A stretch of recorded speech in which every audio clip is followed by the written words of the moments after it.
네, 지난해 8월 윤석열 대통령과 이종섭 전 장관이 하루 3차례 통화를 한 것과 관련해서 대통령실의 입장이 나왔습니다.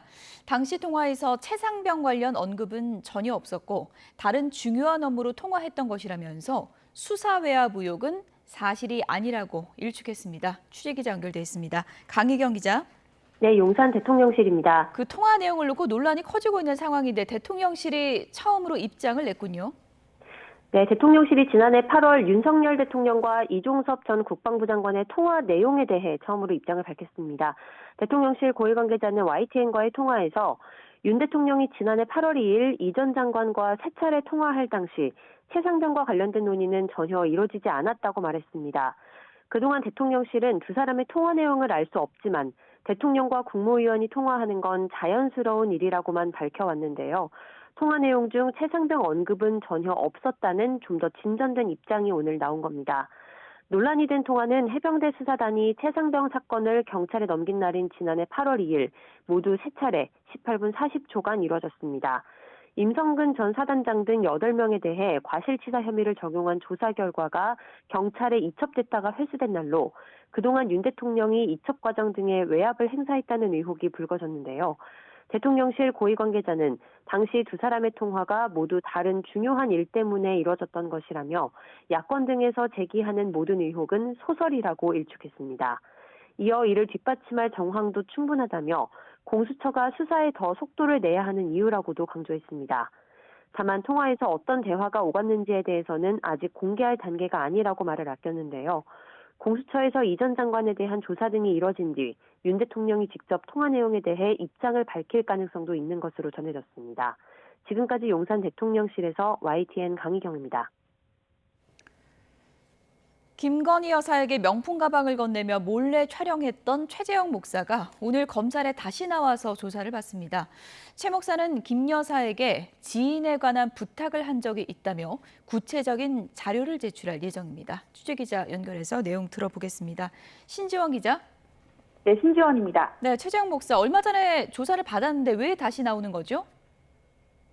네, 최재형 목사는 지난 13일 김건희 여사에게 명품 가방을 건네며 몰래 촬영한 혐의로 한 차례 검찰 조사를 받았었는데요. 그런데 이번에는 최 목사가 김 여사에 대한 구체적인 청탁 정황 등 새로운 의혹을 제기하면서 재소환됐습니다. 평소 친분이 있던 김창준 전 미국 연방 하원 의원을 한국 국립묘지에 안장시켜달라고 청탁했다면서 김 여사에게 이를 언급한 이후 당시 총무비서관실 과장이 국가보훈처 사무관 연락처를 알려줬다는 겁니다. 또 검찰 조사에서 당시 대통령실 및 보훈부 직원과 직접 통화한 녹음 파일을 제출하겠다고 밝혔습니다. 최 목사는 오늘 검찰 조사에 임하기 전 취재진을 만나서 김 여사를 상대로 청탁한 것이 사실이라며 실제 청탁 내용이 청사된 적은 없다고 덧붙였습니다. 직접 들어보시겠습니다. 다 받으셨고 청탁도 절반은 반응이 없었고 절반은 반응이 있어서 대통령실 직원과 관계 부처 직원들까지 연결을 해주는 노력까지는 하셨습니다. 그러나 실질적으로 청탁이 이루어진 것은 단 한 건도 없었다는 거. 이런 가운데 검찰은 어제 최 목사에게 명품 구매 자금과 촬영 장비를 제공한 인터넷 매체 서울의 소리 이명수 기자를 명예훼손 피의자로 불러 9시간가량 조사했습니다. 이 기자 측은 김 여사가 청탁 전화를 받지 않았다면 함정 취재도 없었을 것이라며 철저한 수사를 촉구했습니다. 지금까지 서울중앙지검에서 전해드렸습니다. 서울 강남에 있는 오피스텔에서 모녀에게 흉기를 휘둘러 살해했다가 경찰에 붙잡힌 남성이 강도 높은 조사를 받고 있습니다. 범행 뒤 경찰 추적을 따돌리려고 대중교통을 여러 차례 갈아탄 것으로 파악됐는데요. 결국 12시간 만에 붙잡혔습니다. 취재기자 연결해서 내용 들어보겠습니다. 홍민기 기자. 네, 사회부입니다. 네, 어제 저녁에 벌어진 사건이죠. 네, 그렇습니다. 어제 저녁 6시 50분쯤 서울 대치동에 있는 오피스텔에서 60대 여성과 30대 여성 2명이 흉기에 크게 다쳐 쓰러진 채 발견됐습니다. 오피스텔 주변 상인들은 범행 당시 큰 비명이 들렸다고 전했는데요. 모녀 사이인 두 여성은 심정지 상태로 병원으로 옮겨졌지만 끝내 숨졌습니다. 이들에게 흉기를 휘두른 60대 남성 A씨는 범행 직후 택시를 타고 도망쳤는데요. 도중에 택시에서 내려 버스를 타거나 걷기도 하는 등 경찰 추적을 따돌리려 한 정황도 발견됐습니다. 하지만 오늘 오전 7시 45분쯤 사건 현장에서 7km 정도 떨어진 서초구 남태령역 근처 길거리에서 지구대 경찰관과 형사들에게 긴급 체포됐습니다. 경찰이 추적에 나선 지 12시간여 만입니다. 오전 11시쯤 경찰서로 압송된 A씨는 왜 범행을 저질렀는지 피해자와 무슨 관계냐는 취재진 질문에 죄송하다고 말했습니다. 범행은 우발적으로 저질렀고 흉기는 미리 준비한 게 아니라고 답했는데요. A씨는 피해 여성들과 가족관계는 아니고 어머니인 60대 여성과 지인관계인 것으로 알려졌습니다. 범행이 발생한 오피스텔도 어머니 60대 여성의 사무실로 파악되는데요. 경찰은 교제 살인 가능성에 무게를 두고 검거된 A씨를 상대로 강도 높은 조사를 벌이고 있습니다. 또 이와 함께 A씨에 대한 구속영장을 신청할 방침입니다.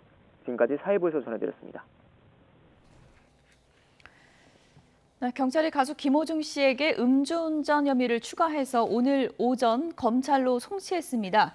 김호중 씨는 죄송하다, 끝나고 말씀드리겠다 이렇게 얘기를 했는데요. 이동 과정에서는 한쪽 다리를 절뚝거리는 모습을 보이기도 했습니다. 화면 보시죠. 네, 검찰에 송치되면서 경찰서를 걸어 나오는 가수 김호중 씨. 한쪽 다리를 다소 절뚝거리면서 걸어 나오고 있죠. 계단을 내려갈 때는 이 절뚝거리는 게 조금 더 두드러지고 있는데요. 한쪽 다리를 절뚝거리다 보니 한 발 한 발 순서대로 계단을 내려오지 못했고 한 계단 내려온 뒤 발을 바꾸기를 반복했습니다. 음주운전이 추가됐는데 혹시 사고 당시 만취 아니었다는 입장 인정하신가요? 죄송합니다. 매니저한테 들이다서 부탁한 적 없다는 입장은 그대로신가요? 검찰 성립 앞두고 따로 하실 말씀 죄송합니다. 끝나고 말씀드리겠습니다. 죄송합니다. 끝나고는 소주 10잔 마셨다는 입장도 그대로신가요? 앞서 사고 당시 김호중 씨 발걸음을 두고 술에 취한 것 같다 이런 논란도 있었죠. 지금 보시는 건 사고 당일의 CCTV 화면입니다. 전화 통화를 하면서 걸어가는 김호중 씨가 한쪽 다리를 좀 절뚝거리는 모습인데요. 당시 이 화면을 두고 김 씨가 술에 취해서 걸었다는 논란이 일자 김호중 씨 측은 평소 걸음걸이가 그런 거지 술에 많이 취했던 게 아니라고 해명을 해왔습니다. 평소에 약간 비틀거리는 모습을 영상을 제공했는데 이건 이제 음주 상태가 아니다 이렇게 반박을 하는 것이지만 결국 받아들여지지는 않은 것으로 추정되는데요. 이 경찰은 이제 법보행 전문 기관에 걸음걸이 영상 분석을 의뢰했는데 이 CCTV상 화질이 불분명할 때 법보행 그 분석을 통해서 범인을 특정하기도 하죠. 일단 경찰은 위드마크 공식을 적용해서 음주운전 혐의를 추가해 김호중 씨를 기소했는데요. 당시 CCTV 화면의 걸음걸이를 두고도 만취한 것이 맞느냐 아니냐 법적 공방이 이어질 것으로 보입니다.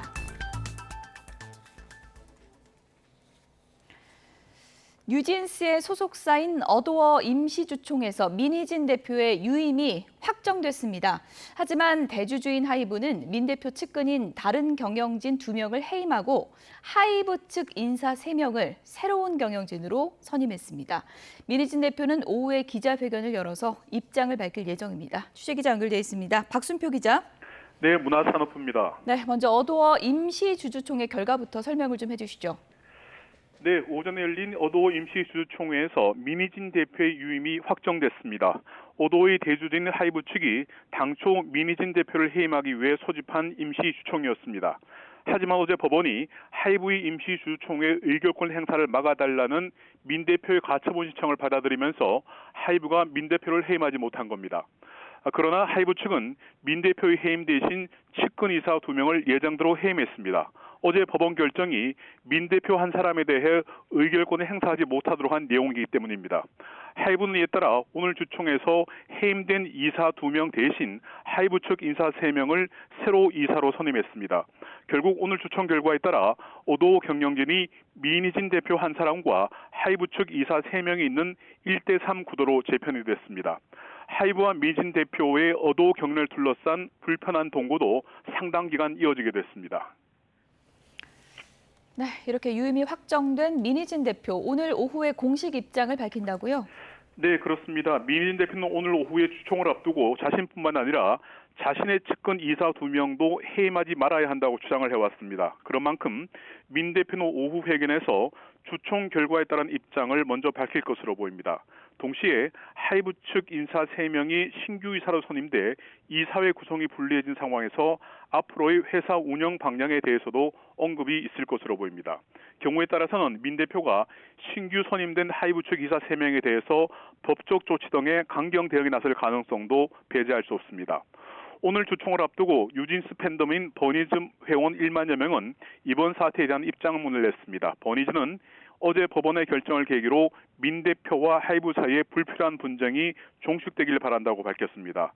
이어 민 대표가 이끄는 현 체제가 안정적으로 유지되어야 하고 하이브 역시 유진스 활동을 최대한 지원해야 한다고 강조했습니다. 지금까지 문화산업부에서 전해드렸습니다. 정부가 2025학년도 의대 모집 요강을 확정하고 대학들은 후속 절차를 진행하고 있습니다. 그러나 증원에 들어가는 대학 가운데 4곳은 여전히 학칙 개정 절차를 마무리하지 못했고 의사협회는 여전히 강하게 반발하며 큰 싸움을 예고했습니다. 취재기자 연결해 보겠습니다. 김주영 기자. 네, 사회부입니다. 각 대학들 오늘 의대 정원을 포함한 모집 요강을 발표하죠? 네, 각 대학은 의대 증원 인원을 반영한 2025학년도 신입생 수시 모집 요강을 발표하게 됩니다. 이미 어제 교육부와 한국대학교육협의회가 내년도 의과대학 대입 전형 시행계획 주요 사항을 공개했는데요. 이에 맞춰 각 대학이 홈페이지를 통해 구체적 모집 요강을 내놓게 되는 겁니다. 물론 의대가 늘어나는 모든 대학에서 증원 관련 학칙이 개정된 것이 아니라는 문제는 남아있습니다. 충남대, 가천대 등 4개 대학이 학칙 개정을 못하고 있는데 충남대는 잠시 뒤 대학평의원회에서 재심의에 나설 예정이고 나머지 대학은 오늘 안에 개정에 나설 전망입니다. 이처럼 절차는 진행되고 있는데 관련된 잡음 역시 이어지고 있습니다. 총장의 직권으로 학칙을 공포한 일부 대학 구성원들은 총장을 상대로 법적 대응에 나서는 방안을 검토하고 있고요. 의대생들 역시 휴학 입장을 유지하며 학교로 돌아오지 않고 있어 이후 정상적인 교육이 어렵다는 지적도 계속되고 있습니다. 네, 어젯밤 대한의사협회는 전국에서 촛불 집회를 열었고 여기서 큰 싸움을 예고했다는데 총파업을 의미하는 겁니까? 네, 대한의사협회는 어젯밤 서울, 부산, 광주 등 전국 6개 지역에서 촛불 집회를 열었습니다. 주최 측은 그제 춘천에서 열린 집회까지 합쳐 모두 10,000명이 참석했다고 밝혔습니다. 이번 집회에서는 한국의료 사망선고의 날이라는 이름이 붙었던 것처럼 정부의 의료 관련 정책을 비판하는 목소리가 이어졌습니다. 이면택 의협회장은 현 정부의 정책들을 의료농단, 교육농단이라고 비판하면서 국가를 잘못된 길로 인도하는 자들을 끌어내리는 선봉에 서겠다고 강조했습니다. 임 회장은 그러면서 6월부터 본격적인 의료농단에 대한 큰 싸움을 시작한다고 밝혔는데요. 큰 싸움이 총파업을 의미하는지에 대해서는 명확하게 밝히지 않았습니다. 총파업에 나서려면 개원이들의 참여 여부가 중요한데 아직 내부적으로 방침이 서지는 않은 것으로 보입니다. 여기에 정부가 의대 정원 정책을 속도감 있게 진행하고 있는 만큼 향후 싸움의 방향을 정해야 하는 의협 지도부의 고심도 깊어질 전망입니다. 지금까지 사회부에서 YTN 김주영입니다. 북한이 어제 김정은 국무위원장 지도하에 남한 전역을 타격권으로 두는 초대형 방사포에 위력 시위 사격을 진행했다고 밝혔습니다. 북한은 또 오늘도 GPS 전파 교란을 감행하는 등 다양한 형태의 도발을 지속하고 있습니다. 취재기자 연결해서 자세하게 알아보겠습니다. 조수영 기자. 네, 정치부입니다. 네, 북한의 발표 내용부터 전해주시죠. 네, 북한 조선중앙통신은 600mm 초대형 방사포병 부대의 위력 시위 사격이 어제 진행됐다고 밝혔습니다. 적들이 북한을 겨냥한 군사력 사용을 기도할 때 언제든 자위권을 발동해 선제 공격도 불사할 대응 의지를 보여주기 위한 거라고 전했는데요. 김정은 국무위원장이 직접 현지 지도했다며 포병들은 사거리 365km의 섬 목표를 명중 타격하고 임무를 훌륭히 수행했다고 주장했습니다.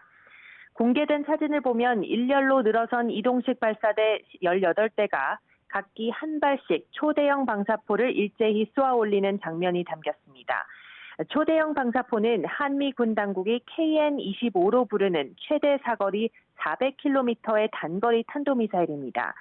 초대형 방사포를 북한이 한두 발씩 쏜 적은 많지만요. 이렇게 대규모로 무더기로 발사한 것은 이례적인 일입니다. 북한은 이번 훈련이 한국이 북한의 주권적 권리 행사에 무력 시위를 한 데에 대한 대응이라고 주장했는데요. 최근 한미 공군이 항공기 90여 대를 동원해 올해 2분기 공격 편대군 비행 훈련과 타격 훈련을 실시한 것을 의미한 것으로 해석됩니다. 김 위원장은 북한의 핵무력은 전쟁 억제와 전쟁 주도권 쟁취의 중대한 사명을 신속 정확히 수행할 수 있게 더욱 철저하게 준비돼야 한다고 밝혀 도발을 이어가겠다는 뜻을 내비쳤습니다. 이런 가운데 북한의 GPS 전파 교란 도발도 이어지고 있다고요? 네, 그렇습니다. 북한은 오늘 아침 서해 북방한계선 이남으로 GPS 전파 교란을 재개했습니다. 합동참모본부는 북한의 GPS 전파 교란이 백령도와 연평도 등 서북도서 일대에 걸쳐 현재 계속 진행되고 있다고 전했습니다. 이로 인해 백령도 인근에 있는 대부분 어선들의 GPS 시스템에 장애가 생긴 데 이어 함정 간 소통 수단인 국제상선통신망도 기능이 차단된 것으로 알려졌습니다. 북한은 지난 27일 군사정찰 위성 발사에 실패한 뒤 도발을 다변화하면서 심리전을 병행하고 있습니다. 지난 28일 우리 쪽으로 오물이 든 풍선을 살포한 데 이어 그 다음 날부터 오늘까지 사흘 연속 GPS 전파 교란을 감행했습니다. 이런 가운데 우리 군은 전국에서 수거한 대남 풍선에 든 오물에 대해 화학작용제와 생물학작용제, 방사능 성분이 있는지를 분석했는데요. 분석 결과 오물과 분변가루, 쓰레기 등이 나왔고 위험 독성 물질은 발견되지 않았습니다. 합참 관계자는 내일부터 오는 4일까지 북서풍이 불 것으로 예보돼 북한의 추가 살포 가능성에 대비해 추적 탐지 준비를 하고 있다고 설명했습니다. 이어 유관기관과 협조해 대국민 안전 조치를 최우선으로 강구할 것이라면서 풍선이 부양되면 낙하물에 유의하고 풍선을 발견할 경우 만지지 말고 신고해달라고 당부했습니다. 지금까지 정치부에서 YTN 조수연입니다. 위성 발사에 실패한 북한이 탄도미사일을 발사하는 등 잇따라 도발을 감행하는 가운데 아시아 태평양 주요국 안보수장들이 한자리에 모여서 지역 안보 현안에 대해서 논의합니다. 한미일 국방장관 회담도 열리는데요. 북한 위협에 대응하기 위한 협력 방안이 논의될 것으로 보입니다. 아시아 안보회의가 열리는 싱가포르 현지에 취재 기자가 나가 있습니다. 김대근 기자, 그곳에서 오늘부터 아시아 안보회의가 열린다고요? 네, 저는 지금 아시아 안보회의가 열리고 있는 싱가포르에 나와 있습니다. 회의 장소는 제가 지금 나와 있는 이곳 샹그릴라 호텔인데요. 2002년부터 매년 이곳에서 회의가 열리다 보니까 아시아 안보회의를 이른바 샹그릴라 대화라고 부르기도 합니다. 회의 시작을 앞두고 지금 보시는 것처럼 이렇게 보시면 지금 경비가 삼엄한 그런 모습이고요. 그리고 이곳 샹그릴라 호텔 로비에 세계 각국에서 모인 참가자들과 그리고 취재진들로 붐비는 그런 상황입니다. 이제 오후부터 본격적인 행사가 시작이 될 텐데요. 이번 행사에는 한국과 미국, 또 일본, 중국 등 세계 40여 개국의 국방장관과 군 고위 관계자 그리고 안보 전문가들이 참가합니다. 오늘 오후부터 아시아 태평양 지역의 안전 보장과 그리고 안보 협력 방안에 대한 여러 회의가 잇따라서 진행될 예정입니다. 신원식 국방부 장관은 내일 본회의에서 연설하는데요. 북핵 위협과 그리고 러브 군사협력의 심각성 등 한반도 안보 상황을 국제사회에 알리고 그리고 단합된 대응을 촉구할 예정입니다. 특히 싱가포르 현지에서 국방부 당국자는 기자들을 만나서 신 장관이 연설에서 최근 북한이 남측을 향해서 오물풍선을 살포하는 실태에 대해서 알리고 이에 대해서 문제에 대해서 공감대를 형성해달라고 당부할 계획이라고 설명했습니다. 네, 위성 발사에 실패한 북한의 위협 강도가 높아지고 있는데 이와 관련한 협력 방안도 논의가 될까요?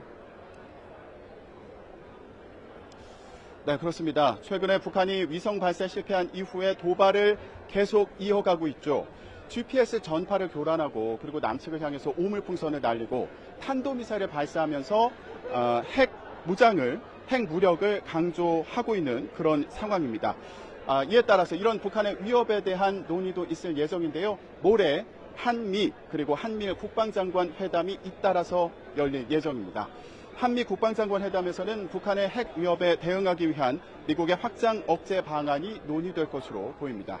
그리고 한미 3국이 모인 자리에서도 북한 위협에 대응하기 위한 협력 방안을 논의할 것으로 보입니다. 이와 함께 앞서 지난해 12월 한미일이 가동하기 시작한 북한 미사일 경보 정보 실시간 공유 체계에 대한 평가도 있을 것으로 전망됩니다. 이와 함께 한일 국방장관 회담 일정도 최종 조율 중인 것으로 알려졌는데요. 양국 사이 최대 안보 현안이죠. 초계기 갈등을 해결할 방안이 논의될 것으로 보입니다. 양측의 갈등을 봉합할지 주목되는 상황인데요. 앞서 지난해 샹그릴라 대화를 계기로 열린 한일 국방장관 회담에서는 재발 방지책을 포함해서 협의를 계속 해나가기로 한 상황이어서 지금까지 긴밀한 협의가 이루어지고 있는 것으로 보입니다. 신원식 국방부 장관은 오늘은 캐나다, 또 내일은 필리핀, 또 프랑스와도 국방장관 회담을 하고 방산협력 방안 등을 논의합니다.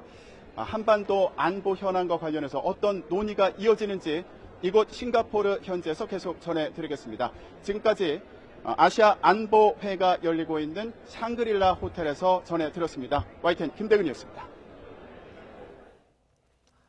범야권은 22대 국회 시작부터 최상병 한동훈 특검법을 1호 법안으로 발의하며 대여 강공에 들어갔습니다. 입법권 남용이라며 반발한 국민의힘은 여러 민생 법안을 패키지로 묶어 1호 법안으로 발표하며 맞불을 놨는데요. 국회 연결해 보겠습니다. 손여정 기자. 네, 국회입니다. 22대 국회 첫날인 어제부터 여야가 특검법을 둘러싸고 대치할 조짐이 드러났죠. 네, 민주당은 어제 최상병 특검법과 민생지원금 지급을 골자로 한 특별조치법을 1호 당론 법안으로 발의했습니다. 최상병 특검법은 윤석열 대통령이 거부권을 행사하며 21대 국회에서 폐기되자 수사 범위를 확대하고 특검 추천 권한 등을 수정해 재발의한 겁니다. 민주당은 해병대원 순직 사건 외압 의혹에 대통령의 개입 정황이 쏟아져 나오고 있다며 특검 수용을 압박했습니다. 군 통수권자인 대통령이 진실을 은폐하려 했다는 중대한 의혹을 받고 있는데 떳떳하다면 특검으로 모든 의혹을 남김없이 해소해야 하지 않겠습니까? 조국 혁신당도 자녀 논문 대필 의혹 등을 대상으로 하는 한동훈 특검법을 1호 법안으로 제출했고 민주당 이성윤 의원은 도이치모터스 주가 조작 의혹 등을 규명하는 김건희 여사 특검법을 발의했습니다. 국민의힘은 범야권의 1호 법안은 하나같이 민생과 진실규명은 뒷전이고 수사를 방해하고 정쟁할 국리만 담고 있다고 비난했습니다. 특히 최상병 특검법의 특검 임명 조항과 관련해 대통령의 공무원 임명 권한을 침해하는 등 위헌 소지가 있다며 야권의 공세는 오로지 이재명 조국 대표를 지키겠다는 약속 방탄이라고 지적했습니다. 국민들께서 도무지 이해하실 수 없을 것이라고 보고 이제 민주당이 국민들께서 뻔히 알고 있는 이런 방탄 이제 멈춰야 된다고 생각합니다. 일단 진행 중인 수사를 지켜봐야 한다는 여당과 특검으로 모든 의혹을 규명해야 한다는 야당의 대치는 계속될 것으로 보입니다. 네, 이런 가운데 국민의힘 1호 법안도 조금 전에 공개가 됐어요. 네, 국민의힘 의원들은 충남 천안에서 1박 2일 워크숍을 열고 22대 국회 입법 과제와 원내 대응 방안을 논의했습니다.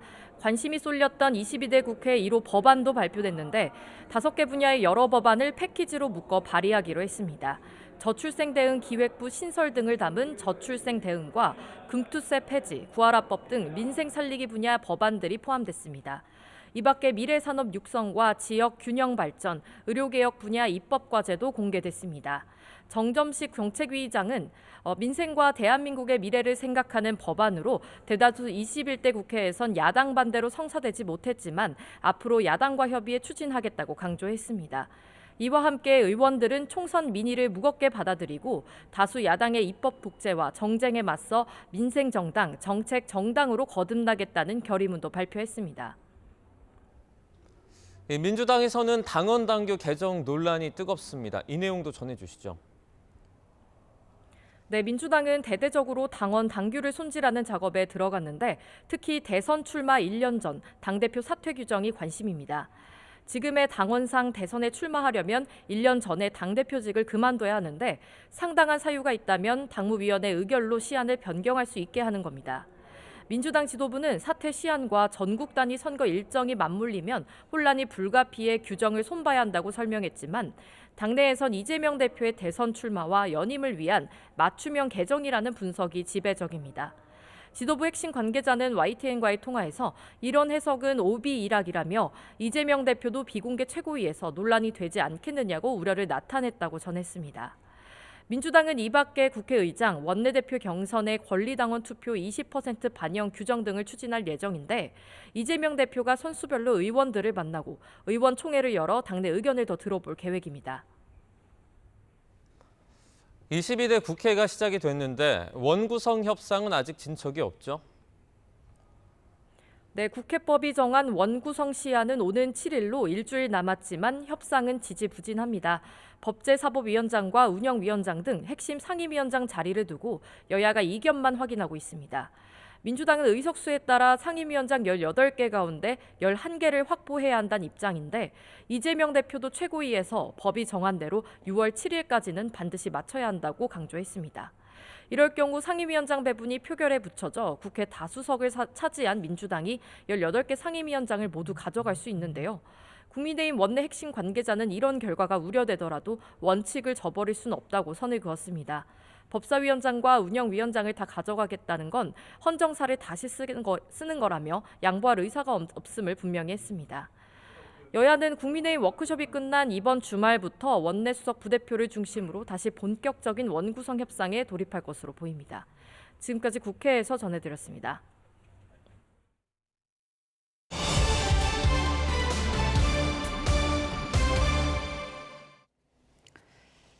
네, 각이 살아있는 정치평론 시사정각 시작하겠습니다. 오늘도 각이서는 두 분을 모셨는데요. 김진전 중앙일보 논설위원 그리고 최창렬 용인대 특임교수 나오셨습니다. 어서 오세요. 안녕하세요. 네, 첫 번째 주제어 내용 확인해 보도록 하겠습니다. 보여주시죠.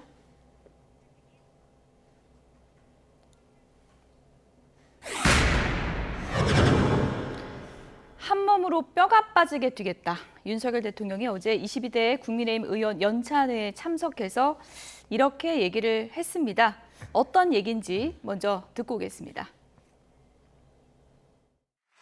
앞으로 4년 동안 대한민국의 국회의원으로서 정말 국가와 국민을 위해서 파이팅 해 주십시오. 이제 지나간 거 다 잊어버리고 우리가 한 몸이 돼서 나라를 지키고 나라를 개혁하고 국가의 미래를 위해서 이 나라를 발전시키는 그런 당이 되고 저도 여러분과 한 몸으로 뼈가 빠지게 뛰겠습니다. 뼈가 빠지게 뛰겠습니다.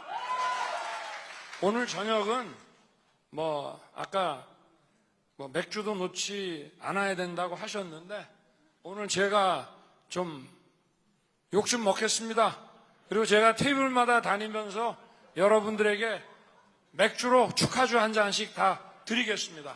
자, 파이팅! 네, 윤석열 대통령의 모습을 보셨습니다. 우리는 가족이다. 우리는 한 몸이다. 단합을 강조했는데 어떤 의도라고 보세요? 대통령으로서는 짧게는 이제 22대 국회에서 김건희 여사 특검법이라든가 최상병 특검법 같은 입법 폭주 공세에 직면해 있죠. 그런데 이것을 막아낼 방파제가 108명의 국회의원들입니다. 예. 순망치안이라고 만약에 그런 입술이 무너지면 윤석열 대통령이라고 하는 치아가 완전히 흔들리게 되는 것 아닙니까? 때문에 윤 대통령이 앞으로 남은 3년의 통치는 저 108명에게 달려있다고 해도 과언이 아니다. 그런데 1차로 이번에 최상병 특검법 재표결에서 이탈표가 공헌한 사람 5인 외에는 나오지 않았지 않습니까? 예. 오히려 야당에서 최대 6명이나 나왔고 그래서 일단은 최소한의 자신감을 회복을 한 것 같고 제가 더 주목을 하는 것은 지나간 것은 다 잊고 한 몸이 되자. 예, 몰이 짜는 건가요? 그러니까 옛날에는 한 몸이 아니었다는 뜻 아니에요. 그렇지 그렇습니까? 않습니까? 예. 두 가지가 생각이 났는데 하나는 이준석 파동, 예. 또 하나는 한동훈 비대위원장과 윤석열 대통령 간의 극한적인 갈등. 이것이 윤 대통령에게 가장 남은 숙제인데 이것을 빨리 잊고 한 몸이 되자고 했는데 유감스럽게도 이 전당대회 때 당대표가 누가 되느냐에 달려 있다고 봅니다. 예. 다 잊자고 했는데 잊을 수 있을지는 모르겠다. 이렇게 얘기를 해주셨는데 아무래도 우리는 한 몸이다. 이렇게 단합을 강조한 것이 최상병 특검 다음 표결이 있을 때 이탈표가 생기면 안 된다는 그런 우려도 있는 거 아닐까요? 아마 그렇게 해석될 예. 여지가 충분히 있죠. 지금 윤 대통령으로서는 이 최상병 특검이 굉장히 지금 부담이 될 수밖에 없는 상황이기 때문에 지난 건 다 잊어버리자 그랬는데 이준석 대표와의 그 갈등, 한동훈 전 비대위원장과의 갈등 잊으면 안 될 것 같아요, 저는. 바로 이런 문제 때문에 여권이 많이 어려움에 부딪혔거든요. 그런 생각이 하나 들고 또 하나 문제가 총선서 진지가 지금 얼마 안 됐죠. 2달 가까이 됐어요. 보기에 따라서는 꽤 됐는데 이 총선 참패 이후에 별로 변한 게 없습니다. 비대위가 이제 출범이 되고 이제 활동을 하는데도 비대위에서도 별 움직임이 없고 말이죠. 전당대회 룰이 뭐 바뀔지 안 바뀔지 모르겠습니다만 비대위 그렇고 대통령실의 여러 가지 인사도 그렇고 말이죠. 여권 전체적으로 볼 때 총선 참패한 정당이 맞는지 그런 것들을 생각하면 지난 거다 잊어버리면 안 되죠. 예. 제가 볼 때 이준석 대표의 갈등과 한동훈 전 위원장과의 갈등도 잊으면 안 될 것 같고 그리고 이 총선 참패에 대해서 다시 좀 성찰을 하고 이렇게 돼야 되는 건데 그것도 다 잊어버리자고 하니까 물론 좋은 뜻으로 말씀을 하셨겠죠. 뭐 굳이 뭐 이걸 토달자는 건 아니고 말꼬리 붙잡다는 건 아닌데 그리고 좀 뼈가 빠지게 뛰겠는데 뼈가 빠지게 뛰는 방향이 중요하죠. 강도는 좋은데 어떤 방향으로 뛰느냐가 중요한 거 아니겠어요. 속도보다도 방향이 중요하기 때문에 그런 점에 대해서 좀 성찰할 필요가 있다. 이 말씀 자체에 대해서 제가 뭐 왈가왈부하자는 게 아니라 그런 좀 우려가 들기도 합니다. 저희가 화면에서 정확히 포착은 못 됐는데 안철수 의원도 저 자리에 있었을 텐데 대통령의 얘기를 들으면서 속내가 좀 복잡했을 것 같거든요. 안철수 의원은 뭐 한마디로 얘기해서 속내가 뭔지를 모르겠습니다. 저는 사실 전당대회를 사실상 출마 포기한 것 아니냐. 전당대회에서 당대표 되겠다는 사람이 당론을 180도 어겨가면서 최상병 특검법에 찬성표를 던질 수가 있겠습니까? 그리고 22대 때도 찬성표를 던지겠다고 공언을 하고 있는데 전당대회 출마를 사실상 포기한 것 아닌가라는 생각이 들고 그리고 본인이 일단 한번 저지른 일이기 때문에 이거를 유턴할 수 있는 명분도 없고 저는 그래서 22대 때 가장 이 108명 국민의힘의 의원 중에서 고립될 사람이 안철수 의원이다 이렇게 판단합니다. 예, 당심을 얻기 어려울 것이다 이렇게 보시는 어렵죠. 거군요. 이미 뭐 당원들이 누가 최상병 특검법 찬성한 사람을 당 대표로 뽑겠습니까? 예. 어제 워크숍에 임명진 전 비대위원장도 참석을 해서 이런 얘기를 해서 화제가 됐습니다. 어떤 얘기인지 들어보시죠. 사실은 이번 선거를 치르는 것을 저희들이 밖에서 지켜보면서 백성 못할 거다 이렇게 생각했습니다. 해결할 수업이 되는 것을 보고서는 저는 하늘이 우리 당을 돕는다 생각했습니다. 하늘이 아직도 우리나라를 버리지 않았구나 그런 생각을 했습니다. 저는 총선을 앞에 둔 이 당의 모습을 보고 많은 생각을 했는데 제 생각은, 제 결론은 이번 선거도 지겠구나 그런 생각을 했습니다.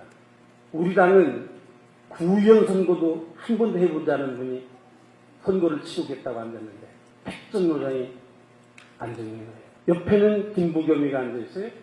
지금 여러분들 짐작하시겠습니다만 또 느끼시겠습니다만은 김건희 여사의 최순실과 국정농단이라는 말이 나오고 있지 않습니까?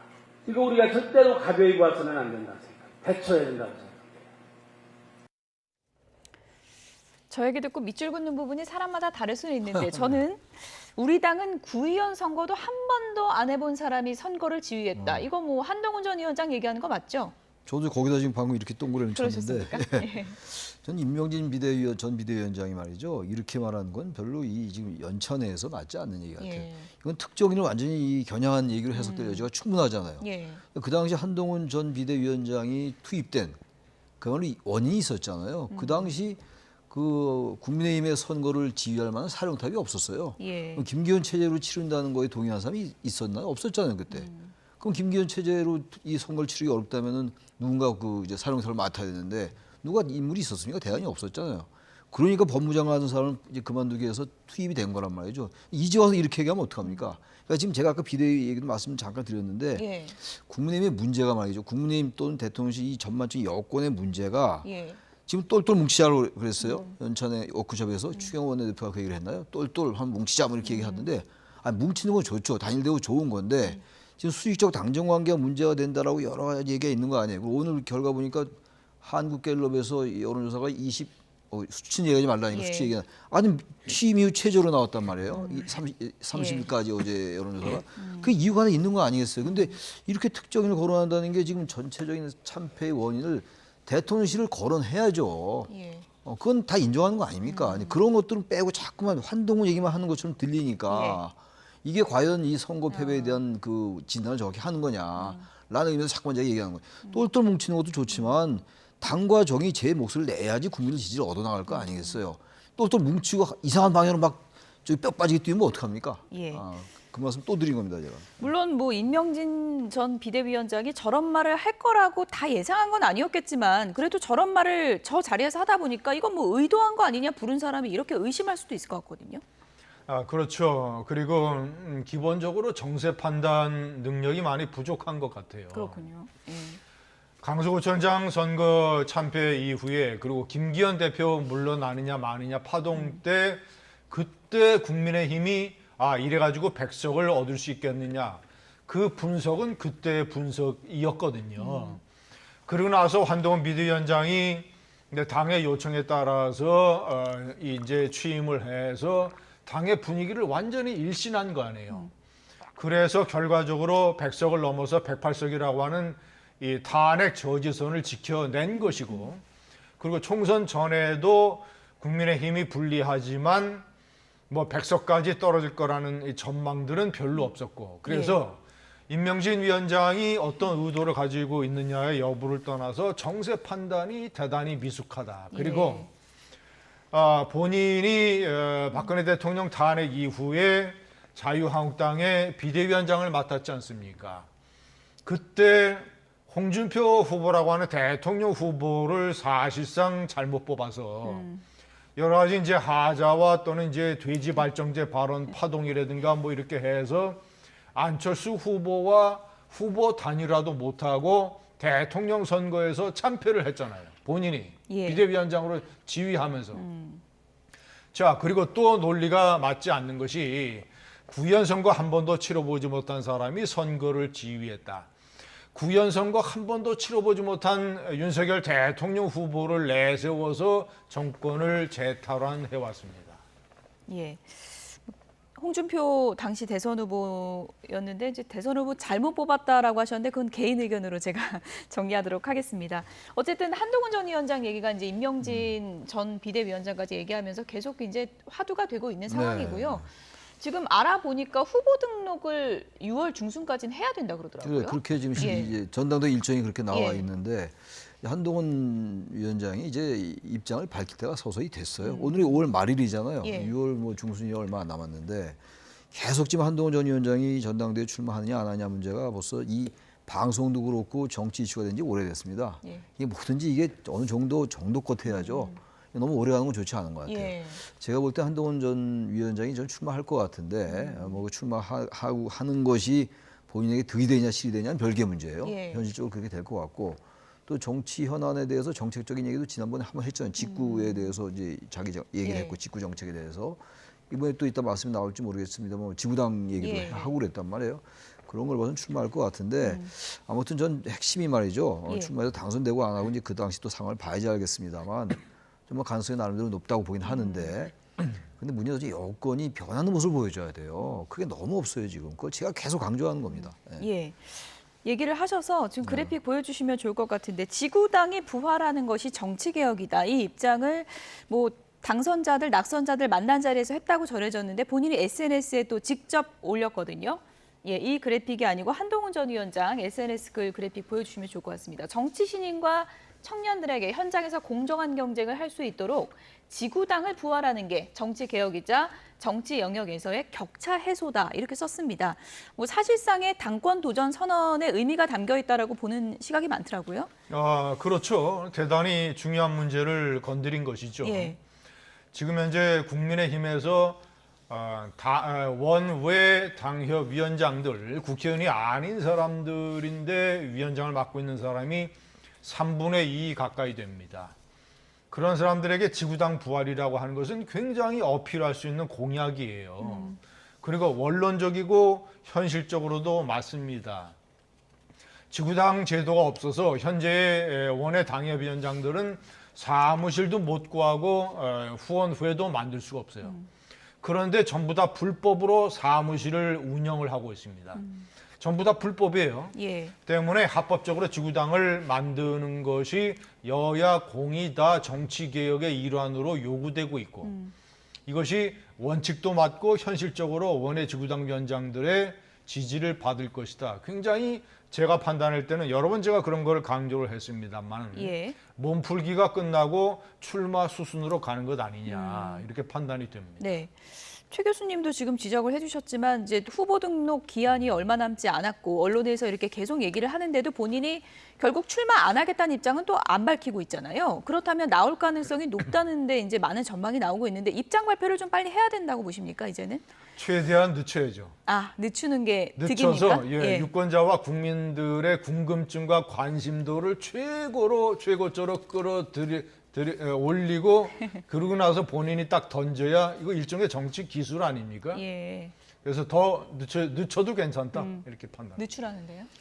그래서 저는 그게 어느 이제 선이 있을 것 같아요. 그 경계가 어느 정도까지는 계속 이제 궁금증을 증폭시키는 건 맞는데 너무 오래됐어요. 그럼 이게 또 피곤감이 또 생깁니다. 그럼 저도 이제 그 질문 그만하고 싶습니다. 그러니까 말이죠. 저도 거기에 대한 답변 그만하고 싶은데 그러면 이제 유권자나 국민들이 출마할 줄 알았어. 뭐 이제 뭐 그 뉴스가 되나 이렇게 나올 수 있다고요. 그래서 그 경계를 넘지 않는 선에서 신비감이 있어야 되는 것이지 그걸 너무 지나치게 넘으면 안 된다. 이제 그런 취지입니다. 결정은 한동훈 전 의원이 하는 거니까요. 다음 키워드로 넘어가 보도록 하겠습니다. 두 번째 주제어 보여주시죠.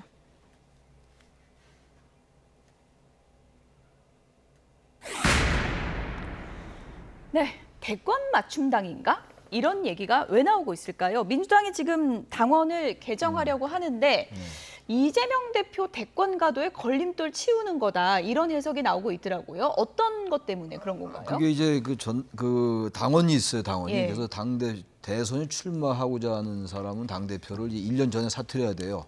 그럼 대선이 2027년도 3월 아닙니까? 3월이면 이제 1년 전이니까 2026년 3월이에요. 그때까지 이제 당 대표 하다가도 사퇴해야 돼요. 2026년 3월엔 사퇴해야 되는데 지금 전당대회가 2024년 올해 8월이라고요. 올해 8월. 그럼 이제 그때 2026년 3월에 그만둬야 된단 말이에요. 근데 이 지방선거도 2026년도 6월에 있습니다. 이게 적어서 이렇게 보여드려야 되는데 이게 숫자 갖고 나오니까. 그러니까요. 2026년도 3월에 지방선거가 있으니까 지금의 당원을 이제 개정을 하거나 또는 예외 규정을 두면 지방선거에 공천권 행사할 수가 있거든요. 그럼 당대표가 되는 것도 문제가 없고 공천권 행사하는 게 문제가 없고 그런 다음에 대선 출마하면 되는 거예요. 그러다 보니까 이게 대권 맞춤형 아니냐, 이재명 대표 맞춤형이냐 그러는데 지금 바꾸는 대로 하면 지방선거 공천까지 다 할 수 있는 건가요?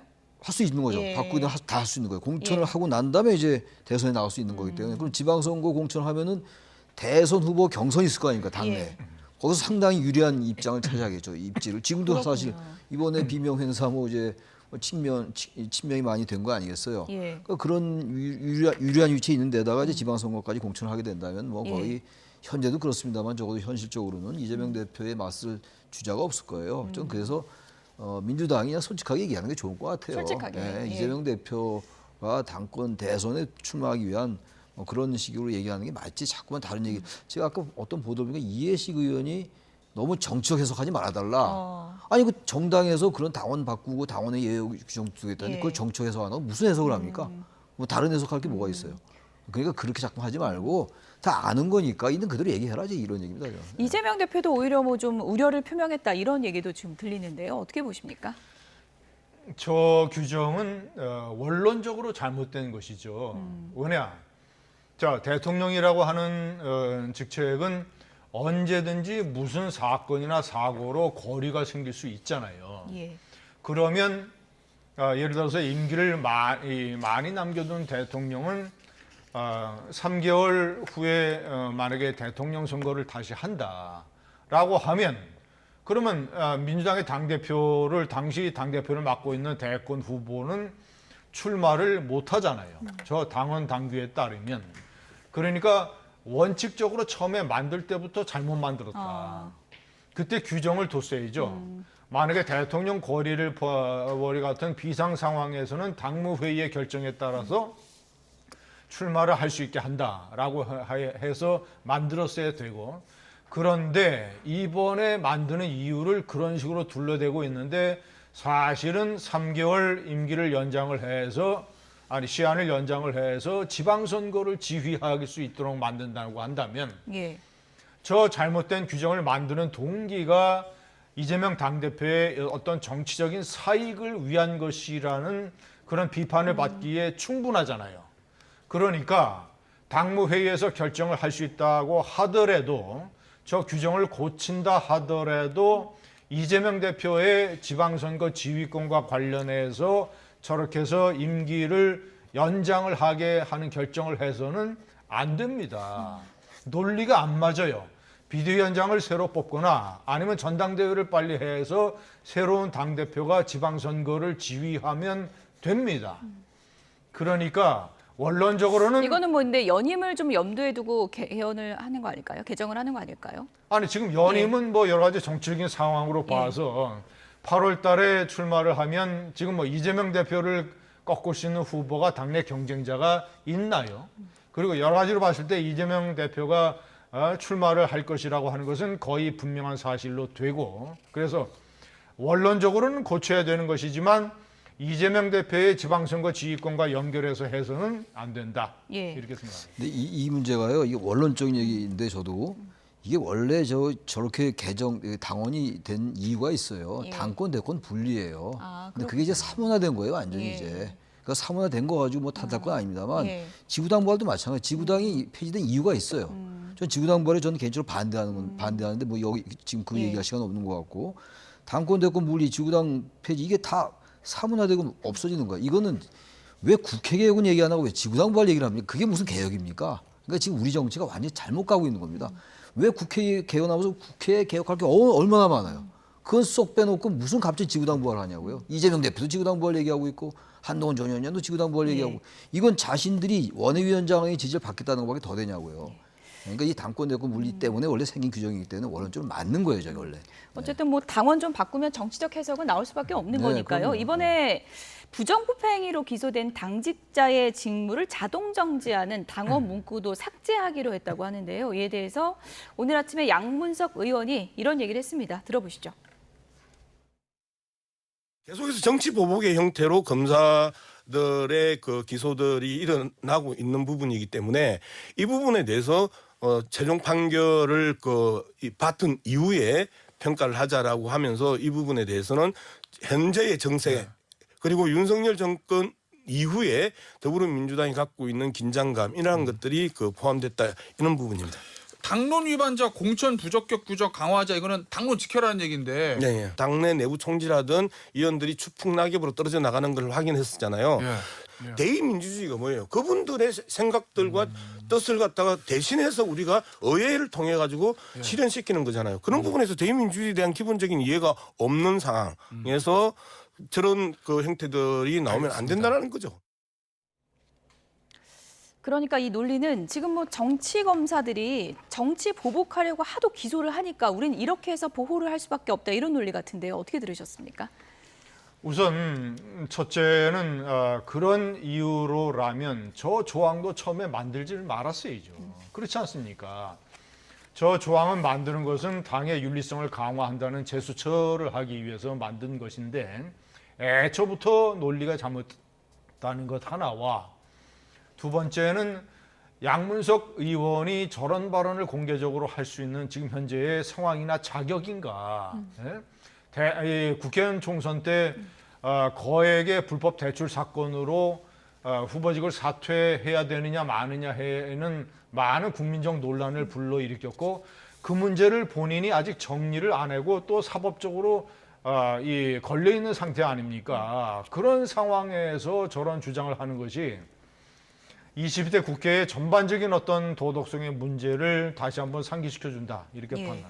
저런 말 할 자격이 있느냐 이렇게 비판하셨는데 어떻게 들으셨습니까? 저도 뭐 예. 일정 부분 동의합니다. 예. 그리고 뭐 그런 부분을 떠나서 말이죠. 그럼 이 민주당에서 일어났던 이른바 돈봉투 의혹 사건, 그것도 정치 검찰들이 정치 보복한 겁니까? 예. 그러니까 이렇게 얘기하면 안 돼요. 그러니까 이것도 솔직하게 얘기를 하면 돼요. 지금 사실 이재명 대표가 여러 가지 사건에 대해서 재판받고 있잖아요. 그렇기 때문에 이게 나중에 문제가 될 수 있잖아요. 대선 후보로 나가거나 대선에 출마하는 데 있어서 예. 당원에 위배되잖아요. 그러니까 그래서 고치는 거 아닙니까? 다 아는 거잖아요. 이걸 자꾸 말을 돌려서 이렇게 하고 이게 무슨 정치보복의 행태로 검사들이 기소가 일어나니까 이걸 고칩니까? 전 그래서 아까도 말씀드렸습니다만 다 아는 거니까 보다 솔직하게 얘기를 하라 이런 얘기예요. 근데 이거를 지금 갑자기 정치보복, 돈봉투 의혹 사건이 정치보복하러 이런 거 아니잖아요. 다른 의원들 얘기입니다만 이런 식의 자꾸만 얘기하는 건 저는 아무리 국회의원은 배치를 달았다고 하더라도 많은 사람들이 집단 지성이라는 게 있어요. 좀 그런 부분을 원론적으로 지적하고 싶습니다. 22대 국회 개원과 함께 주목받는 정치인 중에 한 명이 양문석 의원인데 앞으로 두 분과 양문석 의원 얘기할 일은 많을 것 같으니까요. 이 얘기는 여기서 줄이도록 하고요. 마지막 주제어 보여주시죠.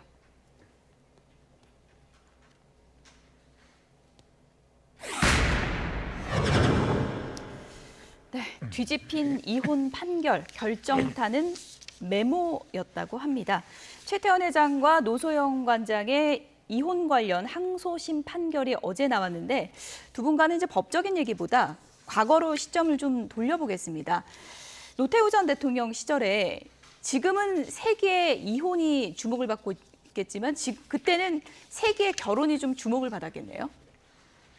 1988년 노태우 대통령이 취임한 첫 해에 결혼을 했습니다. 대통령과 대한민국 3대 재벌 기업인 중에 하나인 그 양가의 사돈 맺기. 예. 대단한 이 세계적인 토픽이었죠.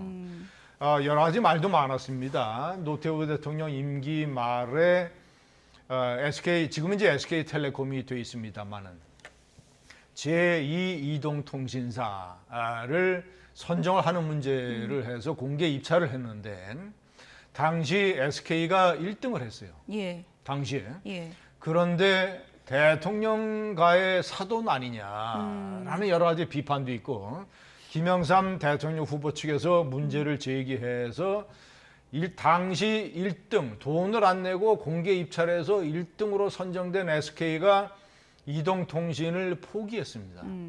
그러고 나서 나중에 김영삼 대통령 때에 다시 엄청난 돈을 써서 공개 입찰 말고 현존하고 있던 한국 이동통신을 인수를 해서 현재의 거대한 SK텔레콤으로 키웠습니다. 예. 이런 그러니까 좋은 점도 있고 나쁜 점도 있고 그랬고 그리고 나중에 이제 재판 과정에서 드러났습니다만은 노태우 대통령이 수천억 원에 달하는 비자금을 조성을 해서 그중에 상당 액수를 기업인들에게 숨겼어요. 그래서 메모가 최소한 SK에 300억 원을 숨긴 것 아니냐. SK건설이. 예. 그래서 숨겨진 대가로 나중에 이것을 받아야 되니까 어음을 받았죠. 그 어음의 메모와 실체가 있는 것으로 다 드러났죠. 노태우 대통령은 여담입니다만은 또 다른 사돈인 이 동방그룹에 그쪽에도 최소한 200억 넘는 이런 비자금을 숨겼고 그래서 아주 대표적인 어떤 이 권력과 재벌 사이에 이 사돈 관계의 명함의 드라마가 지금 펼쳐지고 있습니다.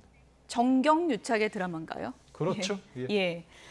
노태우 전 대통령 부인 김옥순 여사가 작성한 비자금 메모가 이번에 이혼 판결 뒤집는데 결정적이었다라는 얘기가 나오고 있는데 노태우 전 대통령 시절에 그 비자금 하면은 좀 먼 얘기니까 많은 분들이 이게 어떤 얘기인가 궁금하기도 할 텐데 어떤 부분을 좀 들여다봐야 될까요? 노태우 전 대통령만이 아니라 전두환 노태우의 비자금 문제가 대한민국의 그야말로 근간을 흔들 정도의 사건이었죠. 나중에 이제 다 실형을 선고받고 이제 사면되고 그랬던 실제 또 수감이 됐었고 말이죠.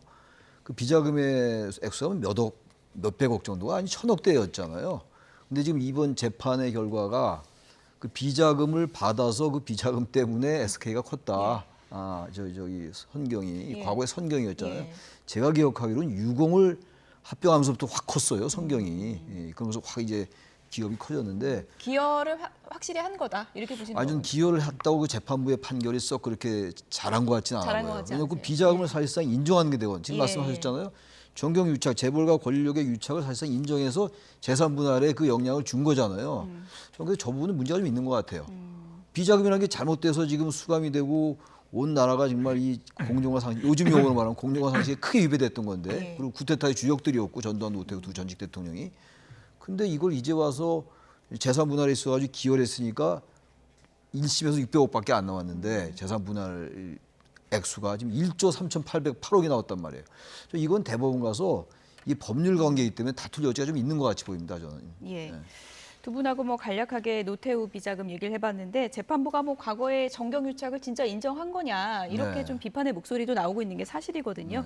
이 부분은 저 거액의 이 재산 분할이 이루어진 것은 비자금 문제 때문은 아니고 최태원 회장이 이 결혼 관계, 혼인의 순결이라든가 일부 일체제라고 하는 헌법의 가치를 완전히 부정을 했다. 그 증거가 여러 가지 나와서 엄청난 재산 분할을 한 것으로 파악을 하고 있습니다. 뭐 중요한 근거 중에 하나가 됐다 이렇게 정리를 하는 위자료가 또 거고요. 따로 있거든요. 위자료는 예. 또 20억이 나왔어요. 예. 1심에서 1억 나왔는데 그게 아마 거기도 많이 포함되어 있을 겁니다. 위자료에 오히려 말이죠. 네. 예.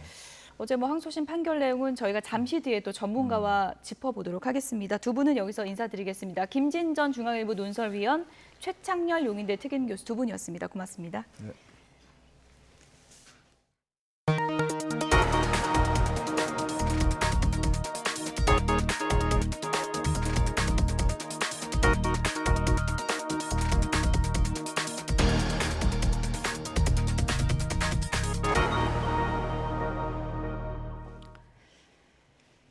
최태원 SK그룹 회장과 노소영 아트센터 나비관장의 항소심 판결이 확정될 경우 최 회장이 1조 3천억 원이 넘는 돈을 어떻게 조달하느냐에 관심이 쏠리고 있는데요. 결국 최 회장이 SK 주식을 매각해서 경영권이 흔들릴 수 있다는 관측이 나오고 있습니다. SK 지주사 주식은 급등했습니다. 박기왕 기자입니다. 최태원 SK그룹 회장이 가진 SK 지주사 지분은 모두 17.73%로 2조 812억 원가량입니다. 두 동생이 가진 지분까지 포함해 총수 일가 지분은 24% 정도입니다. 재계 2위 SK그룹의 경영권이 이곳에서 나옵니다. 문제는 노소영 관장과의 재산 분할이 미칠 영향입니다. 만약 2심 판결이 유지된다면 최 회장이 노 관장에게 지급해야 할 돈은 1조 3천억 원이 넘습니다. 당장 SK 주식 매각 가능성이 거론됐지만 경영권을 흔들 수밖에 없는 선택은 하지 않을 것이라는 전망이 많습니다. SK프로 인수할 때 주 SK 지분을 담보대출을 받아서 산 거란 말이에요. 다시 주 SK 담보를 받아서 그 돈을 내야 되는 그런 상황인 거죠. 문제는 또 있습니다. 노태우 전 대통령의 비자금 전달 등 최 회장의 재산 증식 과정에서의 문제가 인정된 만큼 이후 논란이 될 소지가 남아있기 때문입니다. 일단 SK그룹은 이번 판결에 대해 별다른 입장은 내지 않은 채 상황을 예의주시하고 있습니다. 주식도 분할 대상이라는 판결에 SK 주가가 출렁였습니다. 전날보다 9.26% 오른 15만 8,100원으로 장을 마쳤습니다. 11.5조 원을 넘는 수준인데 1조 3천억을 지금 지급하라고 판결했기 때문에 만약 경영권 문제는 주가에 항상 긍정적으로 작용을 했거든요. 그래서 이런 부분들이 오늘 시장에 반영이 된 게 아닌가라고 생각합니다. 세기의 이혼으로 불리는 최 회장과 노 관장의 이혼 판결이 재계의 지각 변동으로 이어질지 관심이 집중되고 있습니다. YTN 박견입니다. 최태원 회장과 노소영 관장의 이혼 소송에서 SK 주식도 분할 대상이라는 항소심의 판결이 나온 이후 이틀째 관련 주가가 오르고 있습니다. 오늘 유가증권 시장에서 SK는 어제보다 3% 가까이 오른 16만 2천 원대에서 거래되고 있습니다. 어제 9% 넘게 폭등한 15만 8,100원의 거래를 마친 이후 오름세를 이어가고 있는 것인데요. 증권가에서는 지분 변동 가능성에 대한 불확실성이 생기면서 경영권 프리미엄 가치가 올라갈 수 있다는 기대감에 주가가 오르고 있는 것으로 보고 있습니다. 네, SK이노베이션이 노소영 관장에 있는 미술관 아트센터 나비를 상대로 건물을 비워달라며 낸 소송의 결론이 다음 달에 나옵니다. 서울중앙지방법원은 SK이노베이션이 아트센터 나비를 상대로 낸 건물 퇴거 소송의 선고 기일을 오는 6월 21일로 지정했습니다. 재판에 나온 노 관장 측 대리인은 상대방이 조정 의사가 없는 입장이라면 더 이상 주장하고 입증할 사안이 없다고 밝혔습니다. 우리의 건강을 해치는 담배, 한 번 시작을 하면 끊기가 어렵죠. 세계보건기구에서는 매년 5월 마지막 날을 세계 금연의 날로 지정해 기념하고 있는데 오늘 금연의 날을 맞아 정부도 행사를 열어 담배의 위험성을 알리고 있습니다. 현장에 취재기자 나가 있습니다. 신규혜 기자. 네, 서울 영등포구 한국경제인협회 회관에 나와 있습니다. 네, 지금 행사장 분위기는 어떻습니까? 네, 이곳 행사장은 조금 전 일부 기념식 행사를 마치고 2부 정책 포럼을 준비하느라 분주한 모습입니다. 제가 나와 있는 이곳 행사장 로비에는 이렇게 포토월이 설치돼 있어서 참석자들이 기념사진을 찍는 모습도 볼 수 있었습니다. 오늘 세계 금연의 날 행사는 담배 산업으로부터 우리의 미래 세대를 지켜내자라는 주제로 1시간 동안 진행됐습니다. 세계보건기구에 따르면 전 세계적으로 담배 산업은 하루 평균 300억 원 이상의 비용을 들여서 담배를 광고하고 있는데요. 특히 어린이와 청소년들에게 친숙한 소셜미디어를 적극적으로 활용하고 있다고 합니다. 이번 행사에서는 담배 회사들의 이런 마케팅 활동이 어린이와 청소년들에게 잘못된 인식을 심어줄 수 있다는 내용을 담은 주제 영상이 상영됐습니다. 행사에 참석한 박민수 보건복지부 차관도 정부 차원의 법 개정 노력으로 문제 해결에 힘을 보태겠다고 밝혔습니다. 직접 들어보겠습니다. 정부는 변화된 환경에 맞는 새로운 정책과 캠페인을 추진하여 담배 없는 일상을 만들어 나가겠습니다. 관련법 개정을 지원하고 일상생활에서 너무 쉽게 접하는 담배 광고의 문제를 해결할 수 있도록 노력하겠습니다. 오늘 기념식에서는 금연과 흡연 예방 문화 확산에 기여한 금연사업 담당자, 보건소 직원 등 유공자들이 보건복지부 장관 표창을 받았습니다. 또 지난 1일 시작한 이참에 금연을 주제로 한 디지털 캠페인의 홍보 성과도 공유됐는데요.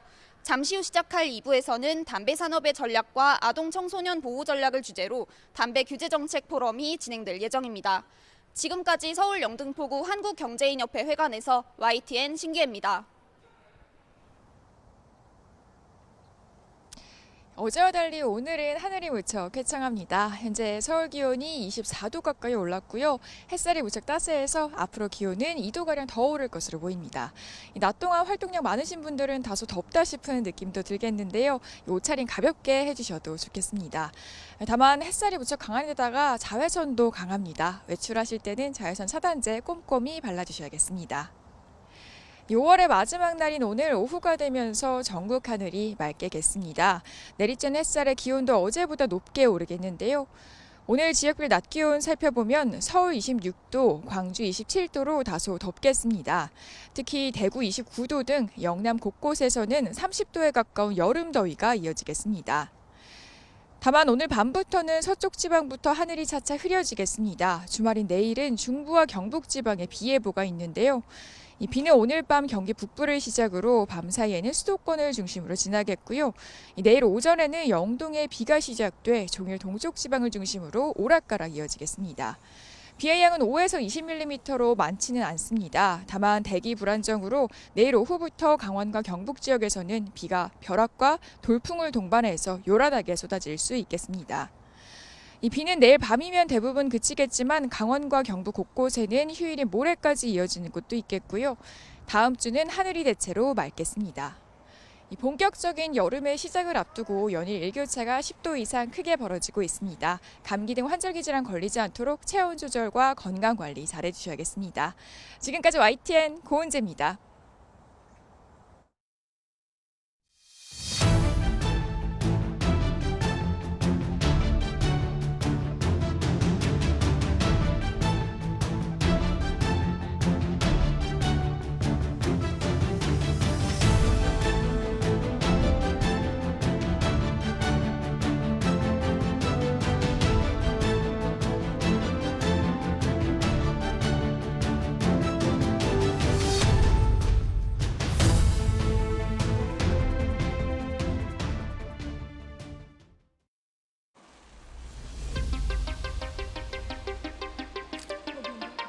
죄송합니다. 끝나고 말씀드리겠습니다. 죄송합니다. 끝나고는 어떤 생각을 소주 10잔 마셨다는 입장도 그대로신가요?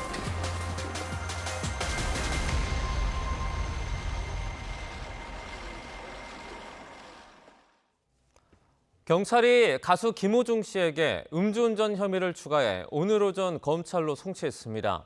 김호중 씨는 죄송하다, 끝나고 말씀드리겠다고 말했는데요. 이동 과정에서는 한쪽 다리를 절뚝거리는 모습을 보였습니다. 화면 함께 보겠습니다. 검찰에 송치되면서 경찰서를 걸어 나오는 가수 김호중 씨. 한쪽 다리를 절뚝거리면서 걸어 나옵니다. 보시는 것처럼 계단을 내려갈 때는 조금 더 두드러지는데요. 한쪽 다리를 절뚝거리다 보니 한 발 한 발 순서대로 계단을 내려오지 못하고 한 계단 내려온 뒤 발을 다시 바꾸기를 반복하고 있습니다. 추징제목이 추가됐는데 혹시 사고 당시 만취 아니었다는 입장 입장하신가요? 죄송합니다. 매니저한테 대리자수 부탁한 적 없다는 입장은 그대로신가요? 검찰 송치 앞두고 따로 하실 말씀 죄송합니다. 끝나고 말씀드리겠습니다. 죄송합니다. 끝나고는 어떤 생각을 하세요? 소주 10잔 마셨다는 입장도 그대로신가요? 앞서 사고 당시 김호중 씨의 발걸음을 두고 술에 취한 것 같다는 논란이 있었죠. 사고 당일 CCTV 화면을 함께 보시죠. 전화 통화를 하며 걸어가는 김호중 씨가 한쪽 다리를 다소 절뚝거리는 것처럼 보입니다. 당시 화면을 두고 김 씨가 술에 취해서 걸었다는 논란이 일자 김호중 씨 측은 평소에 걸음걸이가 그런 거지 술에 많이 취했던 게 아니라고 해명해 왔습니다. 평소에 약간 비틀거리는 모습을 영상을 제공했는데 이건 이제 음주 상태가 아니다 이렇게 반박을 하는 것이지만 결국 받아들여지지는 않은 것으로 추정되는데요.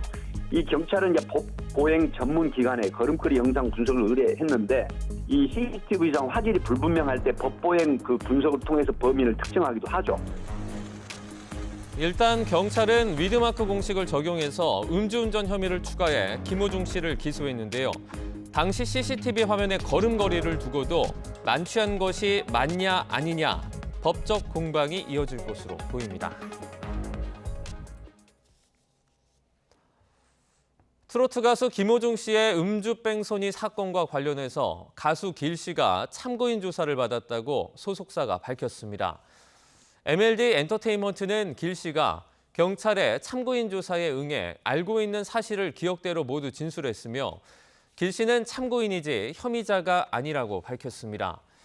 이어 길 씨가 김 씨의 음주운전을 방조했을 수 있다는 억측성 주장이 나온다며 사실과 다른 보도를 멈춰달라고 요구했습니다. 앞서 일부 언론은 9일 김 씨가 몰던 차량에서 길 씨가 내리는 모습이 담긴 CCTV 화면을 공개하면서 길 씨가 김 씨의 음주운전을 방조했을 수 있다는 의혹을 제기했습니다. 지난해 12월 미성년자 2명에게 경복궁 담벼락 낙서를 사주해 구속 수사를 받던 이른바 이 팀장이 구속 상태로 검찰에 송치됐습니다. 서울경찰청 사이버수사과는 수사 브리핑에서 조사 도중에 강 씨가 유죄를 직감해 도주를 계획했고 당시 수갑은 차고 있었지만 강하게 손을 움직여 뺀 것으로 파악됐다고 설명했습니다. 강 씨는 수사망이 좁혀지자 태국이나 일본으로 도피하려 했던 것으로 확인됐고 지난해 12월 경복궁 담벼락 낙서 이틀 전엔 15살 미성년자를 사주해 경복궁 이외에도 인근 숭례문과 세종대왕상에도 낙서를 시도했다가 미수에 그친 점도 수사에서 드러났습니다. 지하철에서 승객의 가방 속 지갑을 상습적으로 훔친 소매치기범이 경찰에 붙잡혔습니다. 범행을 들키자 목격자인 척 연기까지 했는데 잡고 보니 절도 전과만 19범이었습니다. 지하철역 편의점을 턴 절도범도 붙잡혔습니다. 윤태인 기자입니다. 검은색 옷차림의 남성이 베이지색 코트를 입은 여성을 한참 뒤쫓아갑니다. 그러더니 여성 뒤에서 슬쩍 가방에 손을 내미는 남성. 여성이 수상함을 느껴 돌아보자 손가락으로 이곳저곳을 가리키며 곧장 여성과 함께 뛰어갑니다.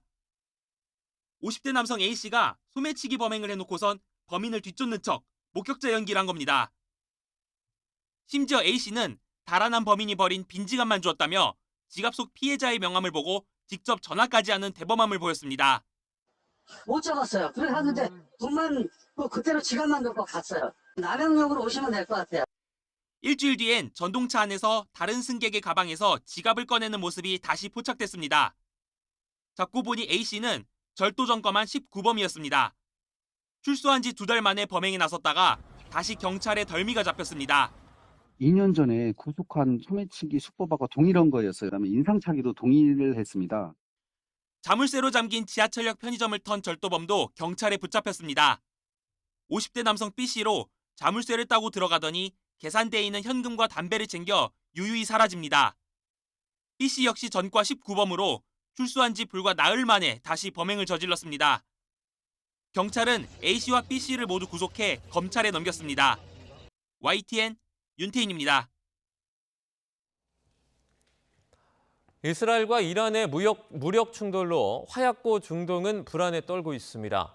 가자지구 남단 라파에 대규모 사상자가 나온 가운데 종전을 조건으로 한 인질 석방 합의 불발로 출구 없는 사태가 이어지고 있습니다.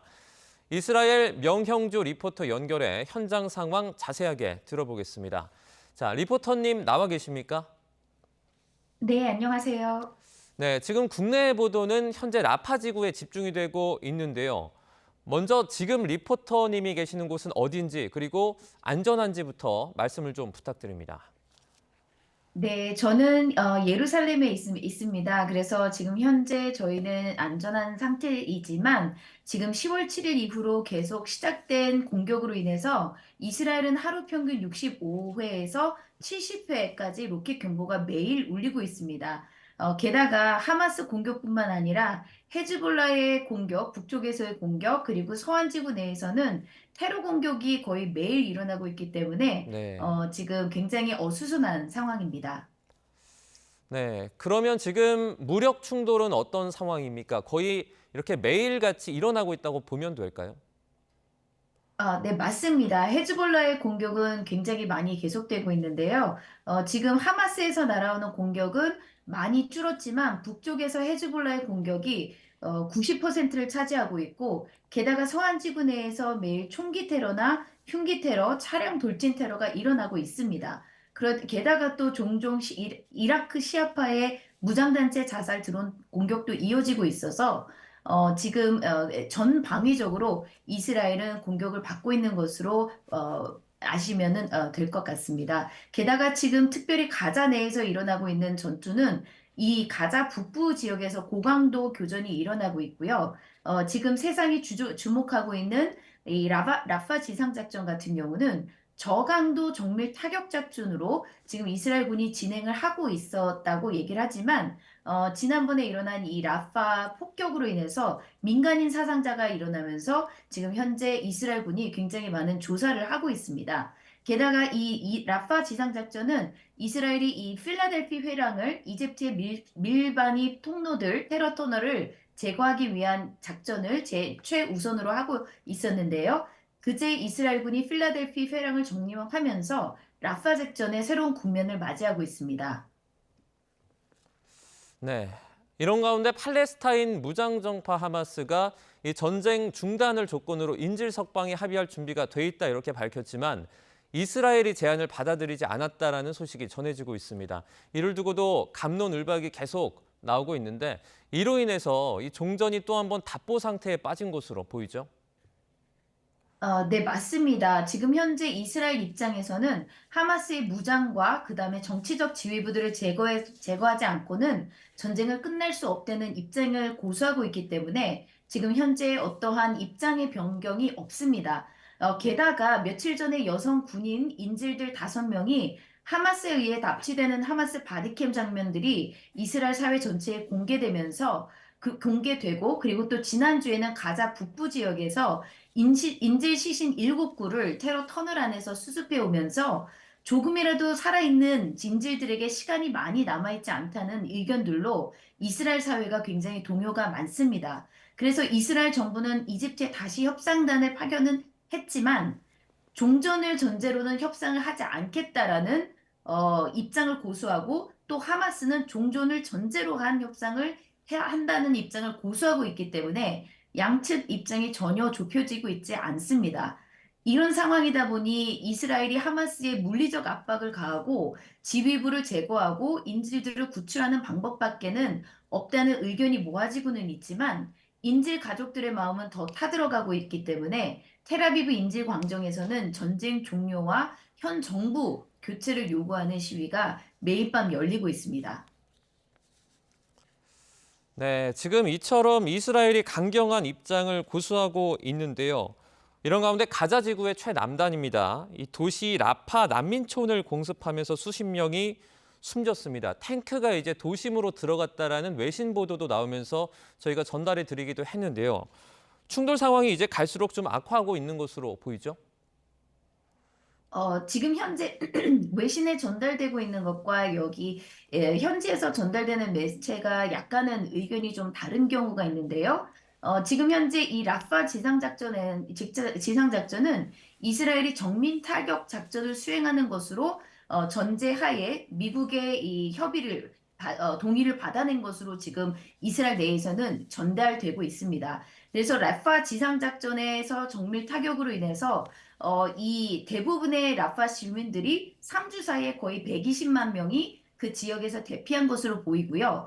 지난주에 있었던 그 라파 폭격에 대한 진상 규명이 현재 이스라엘군에 의해서 조사가 되었고 이스라엘의 1차 정밀 타격, 하마스 지휘부들을 제거하기 위한 정밀 타격된 그 공격으로 인한 파편이 하마스 지휘부의 그 집차에 불이 붙으면서 그 안에 있던 폭발물들이 폭발하고 그 폭발이 옆에 있는 텐트에 불이 붙었고 그 텐트촌에 있는 또 하마스가 저장해놨던 많은 미사일들의 폭파가 되면서 2차 폭파까지 일어나면서 45명이 사망하고 25명이 부상당한 것으로 진상규명을 이스라엘군은 지금 발표를 했습니다. 그래서 지금 이것이 이제 외부 조사기관에 넘겨져서 더 조사를 하고 있는데 지금 이스라엘 안에 거의 대부분 라파 지역의 사람들은 대피를 한 상태이고 이스라엘군에 의하면 필라델피 회랑을 완전히 이스라엘군의 통제 하에 있다라고 얘기를 했기 때문에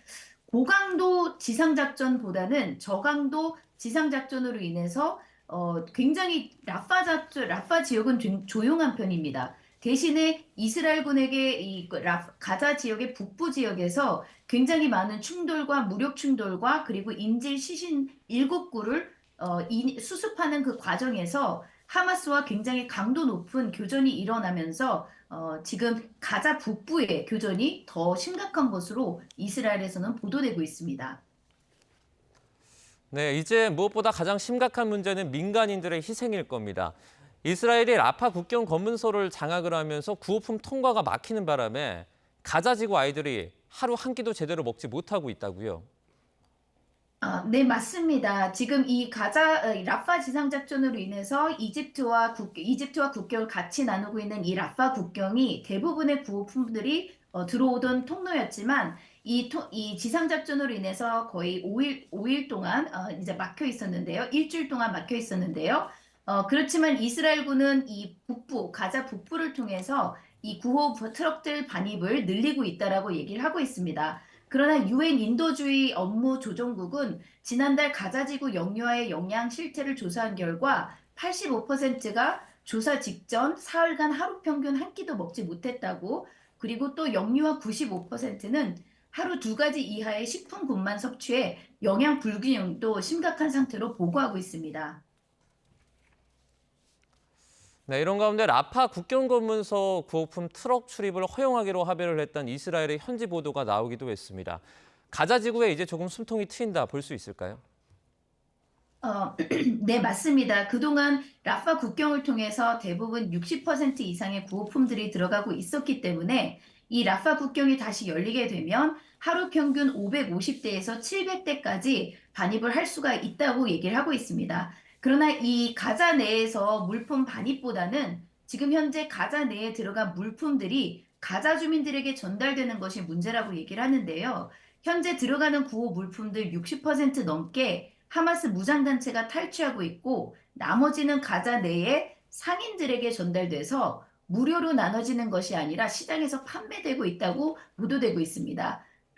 그렇기 때문에 가자 내에서 경제적 헤게모니를 하마스와 무장단체 세력들이 가지고 있는 한 가자 주민들의 생활고가 쉽게 해결되지 않을 것으로 보도되고 있습니다.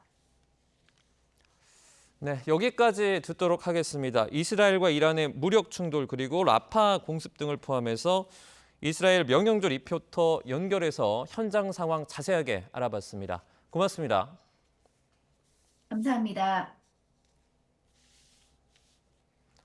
네, 다음 소식입니다. 도널드 트럼프 전 미국 대통령이 성추문 입막음 돈 의혹에 대해서 유죄 판결을 받았습니다.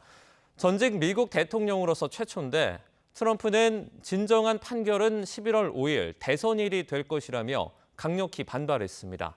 신웅진 기자의 보도입니다. 뉴욕 주민 12명으로 구성된 배심원단은 검찰이 제기한 34개 혐의에 대해 모두 유죄를 인정했습니다.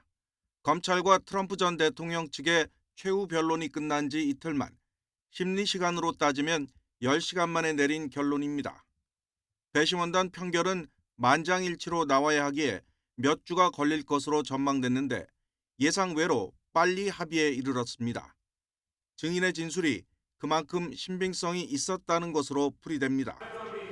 미국 역사상 유죄 판결을 받은 첫 전직 대통령이라는 불명예를 안게 된 트럼프는 곧바로 무죄를 주장하며 반발했습니다. This was a rigged, disgraceful trial. The real verdict is going to be November 5th by the people. And they know what happened here and everybody knows what happened here. 배심원단 유죄 판결에 따라 재판을 주재하는 후안 머천 판사는 7월 11일에 형량을 선고하기로 했습니다. 법적으로는 최고 징역 4년까지 가능한데 벌금이나 보호관찰 등에 그칠 수도 있습니다. 형량이 나와도 트럼프의 항소가 확실하기 때문에 최종 선고가 내려지기까지는 여러 달이 걸릴 것으로 보입니다. 이번 재판은 전직 성인 영화배우 스토미 데니얼스의 성관계 폭로를 막기 위해 트럼프가 자신의 변호사인 마이클 코언을 통해 13만 달러, 우리 돈으로 약 1억 7천만 원을 준 뒤 해당 비용을 법률 자문비인 것처럼 위장한 혐의로 열렸습니다. 조 바이든 미국 대통령은 판결 직후 소셜미디어에 트럼프 전 대통령의 재집권을 막을 방법은 투표뿐이라는 글을 올렸습니다. YTN 신웅진입니다. 트럼프가 미국 역대 첫 유죄 판결을 받은 전직 대통령이 되면서 5달 남은 대선 판도가 출렁거릴 가능성이 있습니다. 다만 이번 판결로 바이든이 반사 이익을 얻을지 반대로 트럼프 지지세가 결집할지는 관측이 분분합니다. 워싱턴에서 권준기 특파원입니다. 트럼프 전 대통령은 이번 판결이 바이든 대통령의 정적 죽이기라고 규정했습니다. 미국을 위한 싸움을 계속하겠다며 대선 레이스를 포기할 생각이 없다는 점을 분명히 했습니다. This was done by the Biden administration in order to wound or hurt, and we'll keep fighting. We'll fight till the end and we'll win because our country's gone to hell. 워싱턴 포스트는 트럼프의 유죄 판결로 지지율이 2% 정도 하락해 박빙 양상인 경합주에서 순위가 뒤바뀔 가능성을 제기했습니다. 하지만 재판이 2달 가까이 진행되면서 지지율 하락이 이미 반영됐을 거란 견해도 만만치 않습니다. 오히려 트럼프 지지세가 더 결집돼 지지율이 올라갈 거라는 분석도 나오고 있습니다. 실제로 정치 매체 폴리티코는 트럼프 캠프 내부에서 유죄 판결로 주목도가 올라가 대선 입지가 더 유리해질 것으로 결론 내렸다고 보도했습니다. I'm a native New Yorker. We support Trump. I never voted for him the first time, but we'll do it this time. It's a disgrace. 법적으로 대선 출마에는 문제가 없습니다. 미국 헌법은 대통령 자격으로 미국에서 태어난 35살 이상 성인의 14년 이상 미국 거주라는 조건만 달고 있기 때문입니다. 하지만 실형을 선고받은 뒤 옥중 당선될 경우엔 전례가 없는 일이어서 해석이 분분합니다. 뉴욕타임스는 연방법원이 아닌 뉴욕주 재판 결과에서 트럼프가 대통령이 돼도 사면권을 행사할 수 없다고 분석했습니다. 다만 대통령으로서 헌법상 의무를 이행하지 못하고 있다며 석방 소송을 제기할 가능성이 높은 것으로 관측했습니다. 하지만 미국 법조계는 전과가 없는 트럼프에게 실형이 선고될 가능성은 크지 않은 것으로 보고 있습니다. 워싱턴에서 YTN 권중입니다. 최태원 SK 회장과 노소영 관장이 결혼한 건 노태우 전 대통령 취임 첫 해인 지난 1988년 9월. 30여 년간의 결혼 생활이 이렇게 막을 내리게 된 거에 대해서 참담하다고 말씀을 드렸고요. 가정의 일로 국민 여러분들께 많은 심려를 끼친 거 너무 죄송하고 민망하기 그지없습니다.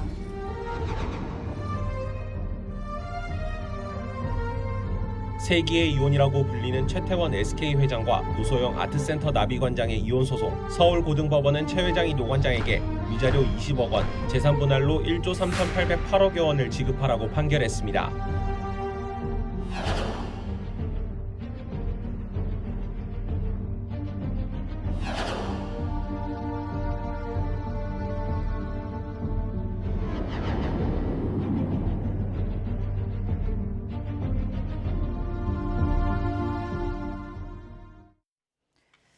세기의 결혼은 결국 세기의 이혼이 됐습니다. 어제 나온 항소심 판결 내용 전문가와 분석해 보겠습니다.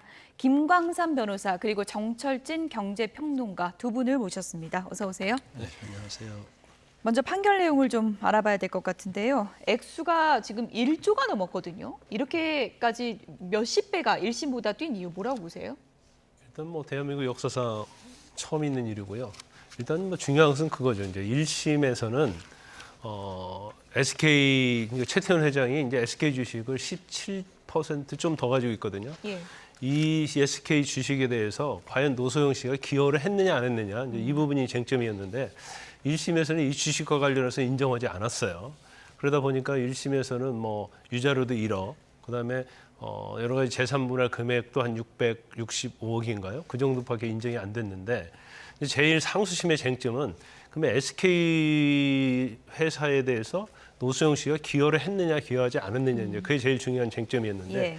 결과적으로 따지면 이제 기여를 했다고 본 거죠. 그러면 기여를 어느 정도 했느냐 여기에 대해서 사실은 이제 계산법이 달라진 거예요. 그래서 일단 그 최태원 회장이 갖고 있는 지분의 한 35% 정도로 인정을 했기 때문에 금액이 엄청나게 좀 늘어난 거라 볼 수 있고 더군다나 유자료도 마찬가지로 1억에서 20억 정도 갔잖아요. 20배 뛰었어요? 20배. 예. 근데 그 재산 분할액도 거의 20배 됩니다. 예. 그리고 유자료도 거의 20배 돼요. 예. 그래서 아마 1심과 달리 우리가 이제 일반적으로 유자료는 3천, 5천, 많으면 1억 그렇게 되는데 아마 재판부에서 이제 최태원 회장이 이전에 어떤 불륜 관계로 인한 이혼 관계하고 좀 다르게 본 것 같아요. 왜냐하면 일단 불륜 관계에 있는 그 내연녀 김희영 씨를 이혼시키고 거기 또 혼외자도 낳고 그다음에 그 이후에 어떤 행동들이 사실은 이제 부끄러운 모습을 보이는 게 아니고 계속 언론을 통해서 새로운 사람을 만났다, 사랑하는 사람을 만났다 하면서 구체적인 행동을 떳떳하게 하려고 했던 거고 예. 그다음에 그 이후에도 노소영 씨와 관련해서 나비 관장 있는데 이제 그 부분에서 또 퇴거 조치하고 생활비도 끊고 신용카드 정지시키고 이제 그런 것이 굉장히 피해를 많이 줬다고 생각한 것 같습니다. 그래서 예. 20배 정도 유자료를 상향을 시킨 거죠. 지금 재산 분할 액수도 사상 최대기 때문에 화제를 모았지만 1심과 2심이 판단이 완전 뒤집힌 것도 화제를 모은 건데 SK 주식도 1심 판단과는 달리 이게 분할 대상이라고 본 거잖아요. 그건 그렇죠. 어떤 근거 때문에 그런 건가요? 일단 이제 중요한 게 몇 가지가 있는데 예. 이제 제일 중요한 것은요. 이 SK 회사가 이제 형성하고 기여하고 그다음에 이제 같이 상승하는데 노소영 씨의 기여도가 있었다고 보는데 그 기여도가 어디서 근거하냐면 노소영 씨 아버지가 노태우 전 대통령이잖아요. 예. 노태우 전 대통령이 343억 정도, 343억 정도의 비자금을 최태원 회장의 선친에게 줬다는 거예요. 그거 가지고 증권회사를 인수했고 또 그 이후에도 이제 대통령으로 있으면서 SK를 성장하는데 보호막이 되고 방어막을 해줬다는 거예요. 그러면 사실 노소영 관장이 직접 기여를 안 했다 하더라도 아버지의 어떤 후광으로 인해서 이렇게 기업이 컸기 때문에 예. 이건 노소영 관장의 기여로 봐야 한다 해가지고 기여도를 인정한 겁니다. 예. 지금 이번에 노소영 관장 측이 꺼낸 노태우의 비자금 카드가 재판에서 통했다 이런 얘기가 나오고 있잖아요. 어떤 부분을 인정받은 건가요? 예, 당초에 1심에서도 그렇고 세간에 언급된 게 크게 세 가지죠. 항상 과연 노소영 관장이 기여를 했냐 안 했냐 어떤 부분이냐고 얘기가 많이 나왔을 때가 첫 번째 대한석유공사를 인수해가지고 유공이 되고 이게 지금의 SK 이노베이션 됐을 때 당시에 그땐 대통령이 아니었지만 노태우 사령관이 입김을 했다라는 그런 이슈가 하나 있고요. 두 번째는 SK텔레콤. 이게 한국이동통신, 제2이동통신 사업자 아니겠습니까? 제2이동통신 사업자가 돼서 한국이통을 인수해서 SK텔레콤이 되는데도 역시 노태우 전 대통령의 후광이 있었다. 뭐 이런 건데 이 두 가지는 이번에 적시하지는 않았습니다. 다만 방패막 이런 얘기 표현을 썼거든요. 방패막. 예, 노태우 전 대통령의 방패막, 뭐 보호막 이런 표현을 좀 썼고 가장 좀 확실한 팩트가 나왔던 부분은 어음이었습니다.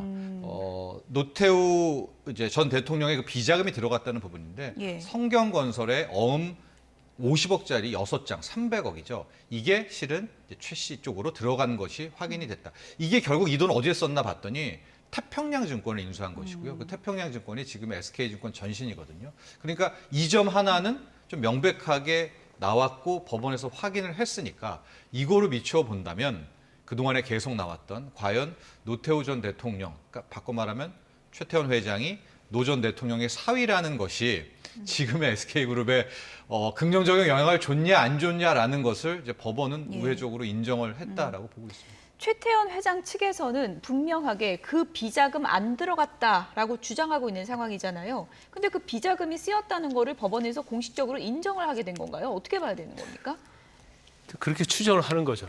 이게 뭐 형사 판결에서 결정된 것도 아니기 때문에 또 이 부분에서 최태원 회장 측에서는 그 비자금으로 인수한 게 아니고 태평양증권을 부회자금이 있었다는 거예요. 이제 그걸로 인수했다고 얘기를 하고 있는데 과연 뭐 거의 된 증거로 됐는지 어쩐지 모르겠어요. 무슨 쪽지가 있었다고 그러던데요. 뭐 메모지 이런 것들이 있었다는 거잖아요. 그런데 아마 이제 재판부 심증으로는 이 약소금이 6장이거든요. 50억짜리. 근데 그중에 4장을 노소영 관장의 어머니 김목순 여사가 보관하고 있고 나머지 2장은 비자금 문제로 해놔서 노태우 전 대통령이 형을 선고를 받았잖아요. 그러면서 이제 추징이 들어왔는데 이 2장을 가지고 SK 쪽에다 현금으로 달라고 했다는 거예요. 그렇군요. 왜냐하면 추징금을 갚기 위해서. 그래서 이런 전체적 정황을 보면 역시 비자금을 준 게 맞지 않느냐 이제 이런 얘기하고 있는데 최태원 회장 쪽은 이제 부인을 하고 있죠. 그런데 이제 이번 판결이 이전과 판결과 좀 다른 어떻게 보면 뭐 이전에도 유사한 것이 전혀 없었고 그런 케이스가 없었잖아요.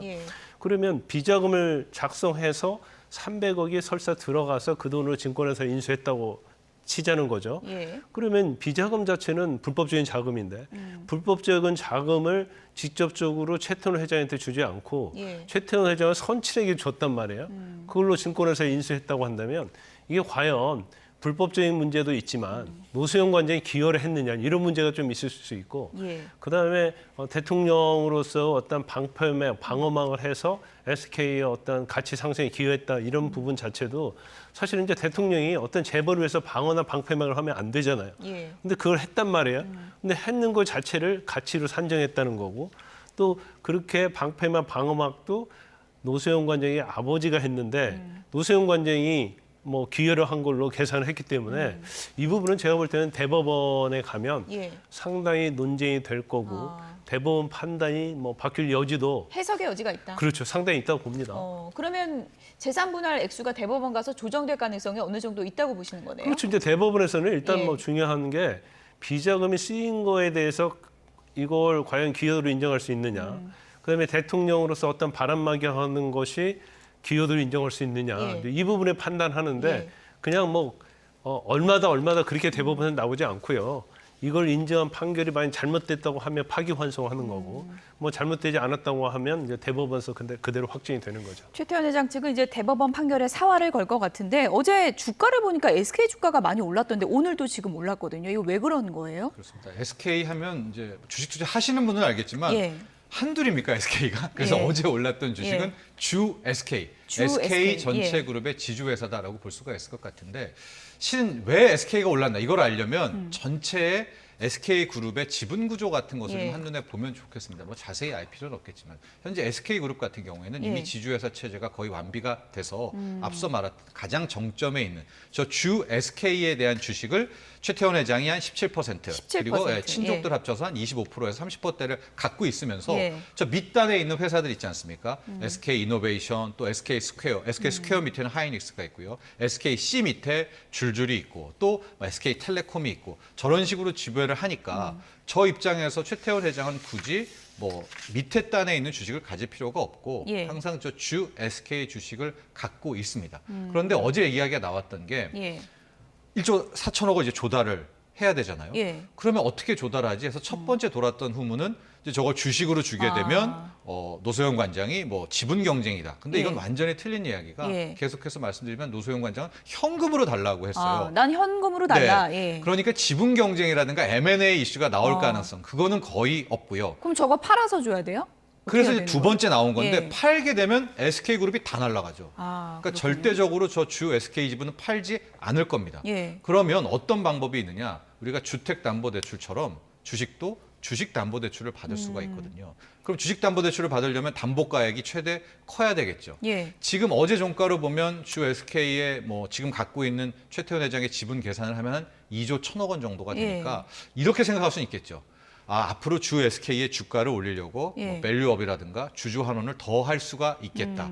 왜냐하면 담보를 더 키워서 대출을 더 받으려고 예. 아마 그런 메커니즘 때문에 어제 바로 10%가 올랐고 오늘도 이제 상승을 했는데 지금 현재는 이제 상승폭은 좀 많이 줄어든 이제 그런 상황이 된 거죠. 그러니까 쉽게 말하면 노소영 관장한테 지금 줄 돈이 1조가 넘는 그런 상황인데 네. 최태원 회장이 은행에서 돈을 빌려서 줘야 된다는 얘기예요? 그런데 빌리는 상황도 만만치가 않습니다. 예. 그래서 그 1조 4천억을 어떻게 현재로서 조달할 수 있을까? 물론 본인이 뭐 말한 것은 아니지만 추정이기는 한데 갖고 있는 현금성 자산과 부동산을 다 합치면 이게 대략 한 4천억, 5천억 정도로 추정이 됩니다. 그래도 거의 9천억 정도가 그러니까요. 남아있지 않습니까? 그러면 결국에 갖고 있는 회사 주식 중에 뭔가를 팔아야 될 것 같은데 주 SK는 건드릴 수 없죠. 자기의 17% 그렇죠. 저건 공고해야 되고 예. 비상장 주식 중에서 SK 실트론이라는 회사가 있어요. 저기는 공은 많이 들였지만 일단 저거를 판다 치자. 예. 그게 지금 한 5천억 정도는 되거든요. 예. 근데 저건 약간 수합 구조로 돼 있어서 떼어줄 게 많습니다. 그럼 5천억을 다 못 받고 뭐 한 2,500억, 3천억을 받는다. 이것도 이제 추정입니다. 왜냐하면 금매로 나가면 값은 더 떨어질 예. 테니까. 그래도 지금까지 모은 돈이 7천억, 8천억밖에 안 되지 않습니까? 그러면 마지막 남은 것이 앞서 얘기했던 주 SK를 담보로 해서 담보대출을 받아야 되는데 이미 4천억 정도를 받아갔더라고요. 아, 그렇습니까? 예. 그러면 이제 2조 원을 놓고 보면 주식담보대출 한 30%, 40%도 안 주거든요. 그러면은 뭐 한 7천억, 8천억이라면 추가로 여기에서 돈을 더 땡길 수 있는 게 3천억 정도. 그러니까 최대치로 떠도 지금 한 적게는 3천억, 많게는 5천억 정도가 비는 거예요. 빕니다. 근데 정말 큰 뭐 어디서 돈이잖아요. 나요, 예. 돈을? 예. 그걸 또 현금으로 달라고 예. 했고 우리 뭐 김광석 변호사께서 이따 설명해 주시겠지만 이제 판결이 대법원 나고 안 주면 예. 이자가 또 물어야 된다고 예. 하더라고요. 예. 그렇다면 그 이자 비용까지 한다면 현재로서는 최태원 회장도 속수무책인 그런 상황이다라고 예. 해서 지금 뭐 세간에서는 이제 친족들이 있거든요. 예. 고 최정권 회장의 예. 이제 다른 쪽 그래서 뭐 최청원 부회장이라든가 뭐 SK 디스커버리 그룹 이쪽에서 뭐 어떤 자금 융통을 하지 않느냐 여러 가지 썰이 나오기는 하나 현재로서는 그러게 만만치 않은 문제다 자금 조달에 있어서. SK가 지금 당혹스러울 수밖에 그럴 없는 수밖에 그런 없습니다. 상황인데 제가 궁금한 게요. 이게 뭐 한두 푼도 아니고 1조가 넘는 돈을 한꺼번에 줘야 되는 거예요? 아니면 기간을 좀 길게 줍니까? 금액이 크면? 아니 원칙적으로 이제 판결을 하면 한꺼번에 줘야 하는 한꺼번에 거예요. 줘야 돼요? 만약 일부만 주면 나머지에 대해서 이제 이자가 붙는데 예. 지금 원래는 일반적으로 1심 판결이나 2심 판결이 선고되면 이제 선고된 날로부터 이자를 지급하게 돼 있거든요. 그런데 이번 2심 판결에서는 대법원 판결 확정 후에 지급을 하고 돼 있어요. 그래서 이게 아마 지급 안 하면 한 달에 이자만 해도 600억이 넘어갈 겁니다. 한 달 이자가요? 그래요. 한 달 이자가. 이제 그렇기 때문에 아마 뭐 노력을 할 것이고요. 그래서 일단은 1심에서도 대법원 판결 이후에 이자를 지급하라고 한 걸 보면 아마 대법원 판결에서 어느 정도의 수정 가능성이 있는 것이 염두에 둔 거 아닌가. 뭐 저는 이게 개인적으로 그렇게 생각해요. 그래서 뭐 금액은 굉장히 많지만 아마 대법원에서 최후에 한번 마지막으로 뭐 서로 굉장히 논란적으로 서로 아마 일단 최태원 회장은 상고를 당연히 할 거고요. 그 다음에 노소영 관장 지금 만족은 하고 있는데 일부 예를 들어서 자기들을 원하지 않는 금액은 크지 않지만 이제 그런 걸 이유로 해서 또 상고할 가능성도 있거든요. 그러면 대법원 판결에 따라서 좀 달라질 수 있을 것이고, 그리고 지금 바로 팔아가지고 주의하는 게 아니고 지금 이런 사건 같은 경우에는 일반적인 이혼 사건은 뭐 금방 끝납니다, 대법원에서. 하지만 이것은 아주 중요한 부분이죠. 더군다나 상장회사에 기여를 했느냐 안 했느냐에 따라서 엄청난 돈이 오가는 그러한 소송이기 때문에 대법원서 상당히 많은 시간이 걸릴 것이다. 그러면 뭐 1년, 2년 걸릴 수 있거든요. 그러면 당장 이걸 최태원 회장 입장에서 처분을 해야 하는 그런 상황은 아니다 이렇게 봅니다. 돈을 마련할 시간은 충분히 있다 이렇게 볼 수 있는 건가요? 예. 어쨌든 지금 그러면 최태원 회장이 주식을 지금 보유하고 있는 거를 팔지는 못하는 상황인 것 같고 어쨌든 지금 돈을 마련해야 되는 그런 상황에 이제 놓이게 된 건데 지금 SK가 AI 뭐 등으로 여러 가지 뭐 지금 투자도 하고 있고 회사를 좀 확장해가고 이런 상황에서 아무래도 이게 뭐 경영에 큰 악재가 될 거다 이런 우려들이 있거든요. 돌아 그런 우려죠. SK 같은 경우에는 그룹 중에 SK 하이닉스가 정말 괄목할 만한 성장. 대한민국의 대표 메모리 반도체 회사가 됐습니다. 뭐 아시는 분들은 잘 알겠지만은 AI 반도체, 지금 AI 혁명이라는 시대 아니겠습니까? 그 AI 가속기, AI 칩을 만드는 데 있어서 이제 GPU 방식의 엔비디아가 있고요. 여기에 들어가는 메모리 반도체가 HBM이라는 고대역폭 메모리인데 우리는 그동안에 삼성전자, 하이닉스 이랬는데 삼성전자 같은 경우에는 이 HBM3에 있어서는 아직도 수율에서 실패를 하게 되면서 유일하게 뭐 유일한 건 아니지만 그 전체 시장의 최대를 독식하고 있는 것이 SK 하이닉스였고요. 그래서 주가가 뭐 단기간에 3배 이상 뭐 가까이 이제 폭등을 한 그런 상황이 됐는데요.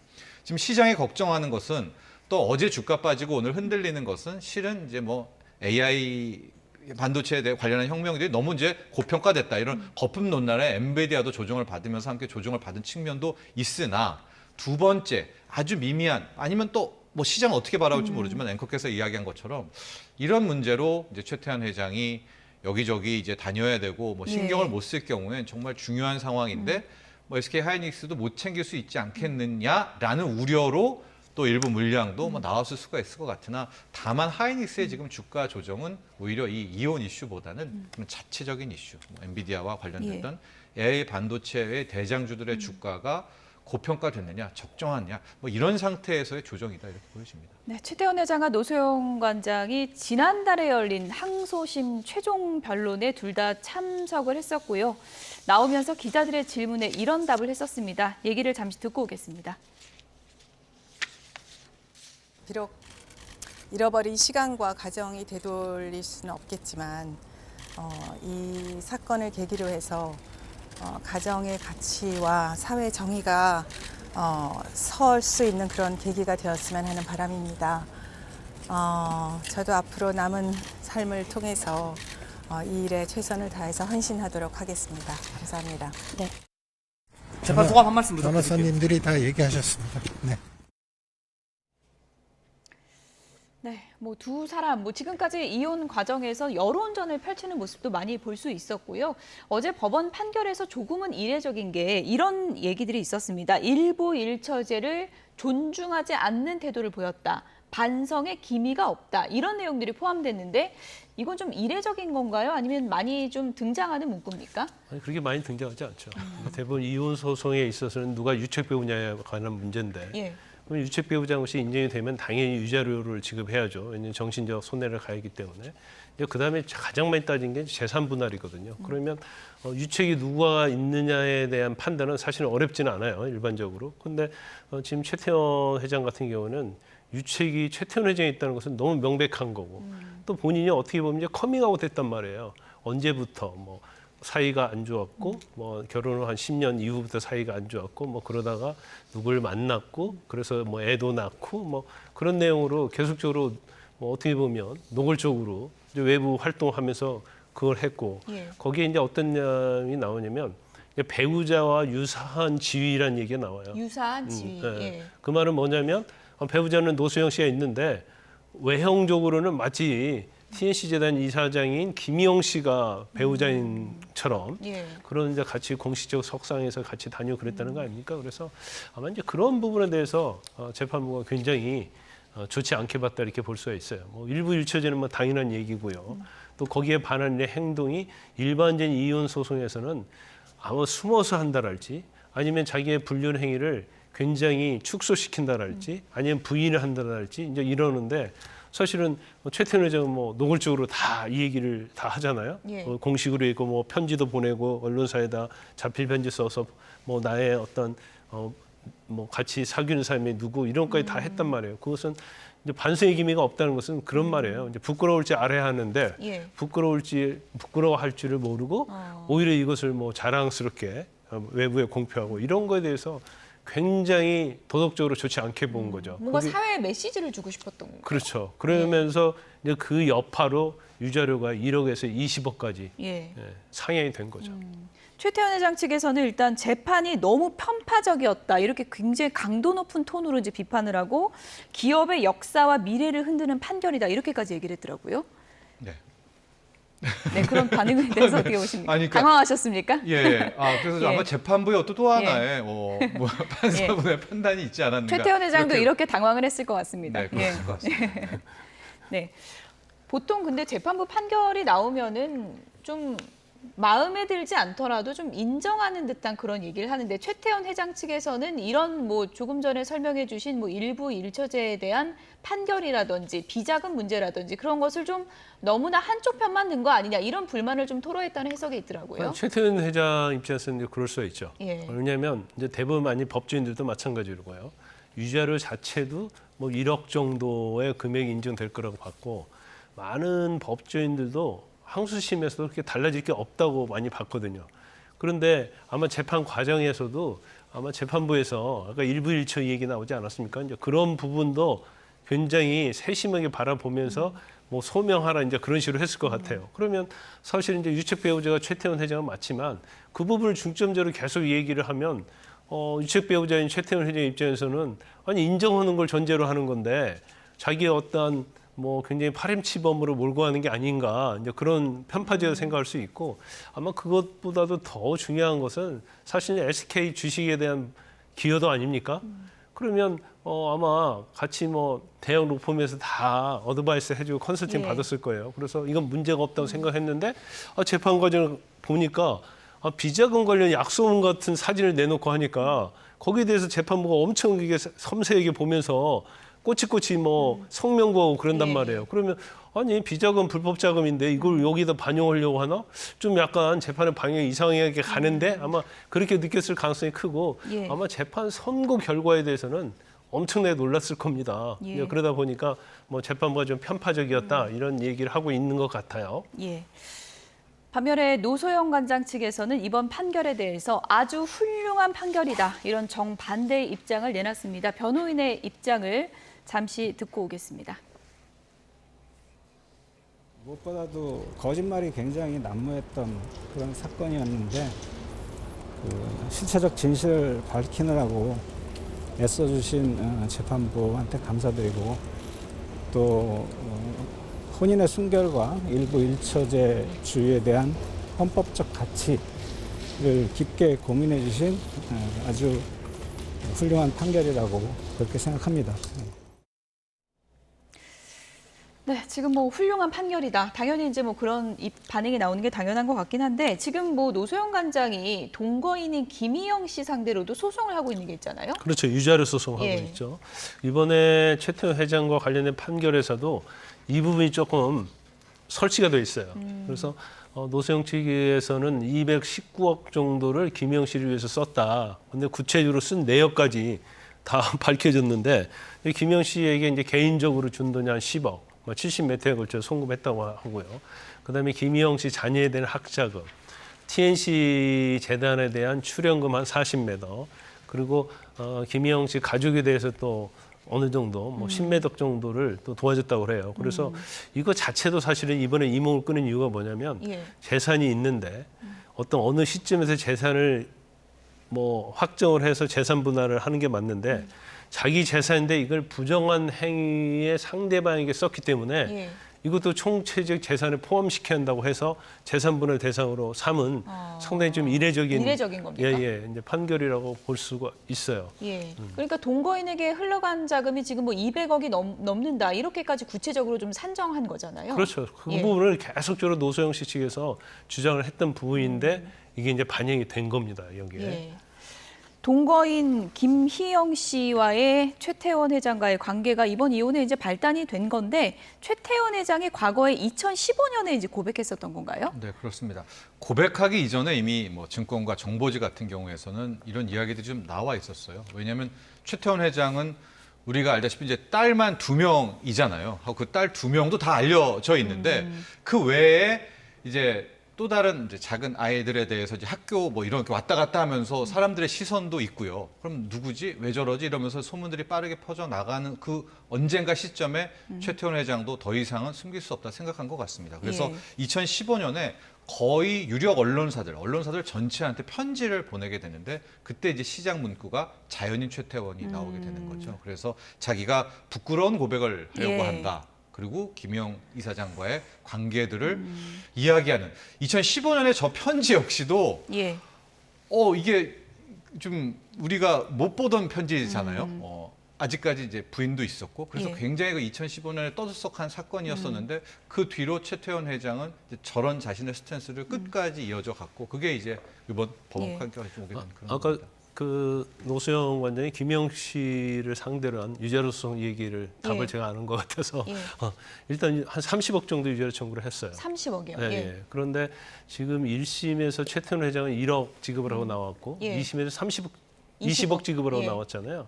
그러면 지금 김희영 씨에 대해서 30억 지급을 하라고 했는데 최태원 씨하고는 좀 최태원 회장은 좀 차원이 좀 틀리죠. 그래서 이렇게 혼인 파탄하는 데 있어서 김희영 씨의 역할이 어느 정도였는지 또 파탄의 어떤 시점이 어느 정도인지 그리고 김희영 씨가 그로 인해서 노소영 관장에게 얼마나 정신적 손해를 입혔는지 그런 것이 되기 때문에 아마 20억까지는 인정이 안 될 겁니다. 그래서 어느 정도의 일반적인 유죄료에 비해서는 금액이 상향은 될 수 있다 이렇게 봅니다. 어쨌든 뭐 최태원 회장의 내연녀 고백 그 대가가 지금 뭐 1조 넘게 금액으로 나오고 있는 상황인데 이 오너 리스크를 SK가 어떻게 관리할지도 좀 지켜봐야 될 것 같고요. 민희진 씨 얘기 간략하게 두 분과 좀 얘기 나눠보도록 하겠습니다. 어제 이제 가처분 판결이 나왔고 오늘 임시 주주총회가 있었는데 지금 민희진 대표직은 유임되는 걸로 확정이 된 거죠? 그렇죠. 일단 이제 하이브 측에서는요 주식을 어도의 80%를 갖고 있거든요. 그러니까 임시 주주총회를 하면 이사들과 대표를 얼마든지 바꿀 수 있는 그런 상황이었는데 여기 이제 발목 잡은 게 하나 있죠. 민희진 씨하고 하이브 간의 주주거래 약정이 있는데 그 안에 보면 이제 해임 사유가 있어요. 근데 해임 사유에 지금 이 상태가 해당이 되지 않는다는 거예요. 그러니까 지금 하이브에서 주장하는 것은 이제 배임 행위를 했다는 거 아닙니까? 근데 배임 행위를 했다고 볼 만한 소명 자료가 좀 부족하고 또 만약에 이런 배임 행위를 했다 하더라도 이거 자체가 어도에 대한 배임 행위가 아니고 하이브에 대한 배임 행위라는 거예요. 그러니까 어도 자체적으로 보면 배임 행위로 볼 수 없기 때문에 주주거래 약정에 의한 사임이나 해임을 할 수 없다고 이렇게 나온 겁니다.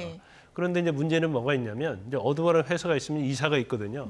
그러면 이전에는 이사가 대표이사 1명이 있고요. 그다음에 문희진 대표이사와 측근이 2명, 이사가 3명이었어요. 그렇기 때문에 어도어를 운영하는 데서는 민희 대표가 마음대로 할 수 있는 상황이었는데 오늘 주주총회를 했죠.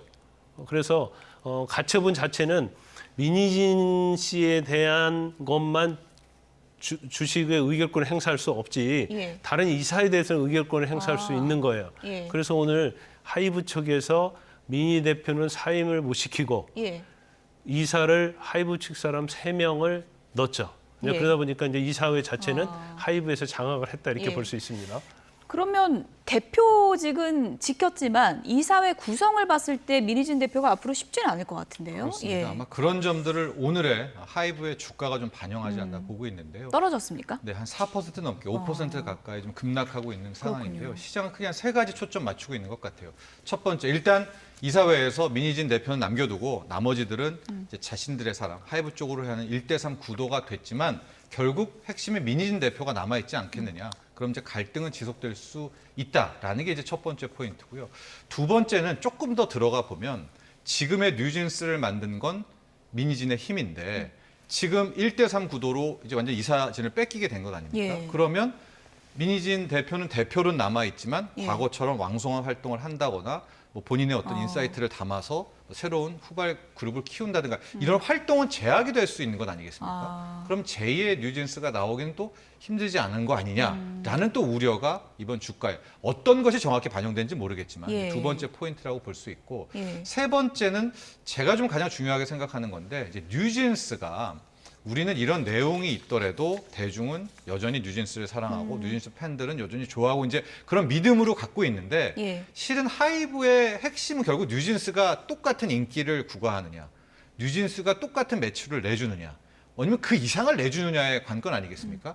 근데 현재까지만 놓고 보면 뉴진스 컴백 이후에 완전히 압도한다든가 이런 느낌은 없거든요. 오히려 그 반대쪽이 좀 더 강해서 뉴진스 팬들이 보고 있으니까 그런 뭐 조심스럽게. 현상이니까 도쿄돔이라든가 이런 공연이 남아 있는데 예. 향후에 좀 압도하는 모습들이 나오게 되면 예. 실은 주가 부분에 있어서도 그치 뭐 이런 사건이 있어도 뉴진스는 영원해 라는 좀 안심을 줘야 되는데 그런 안심 주는 부분이 좀 약하다.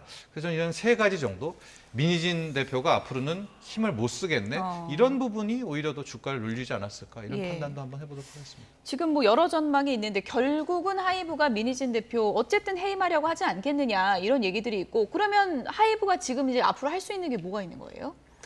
일단 앞으로 이제 분쟁이 계속 될 거예요. 예. 그리고 저는 이제 개인적으로 볼 때 이제 민희진 대표가 어도에 남아 있다 하더라도 사실 이사회를 장악하지 못하면 우리가 바지 사장이라는 얘기를 하잖아요. 바지 사장. 그렇죠. 예. 명목상 사장이지만 어도를 주체적으로 끌고 갈 수 없어요. 그런데 이제 하이브가 이 어도에서 민희진 대표를 어느 정도 인정하느냐.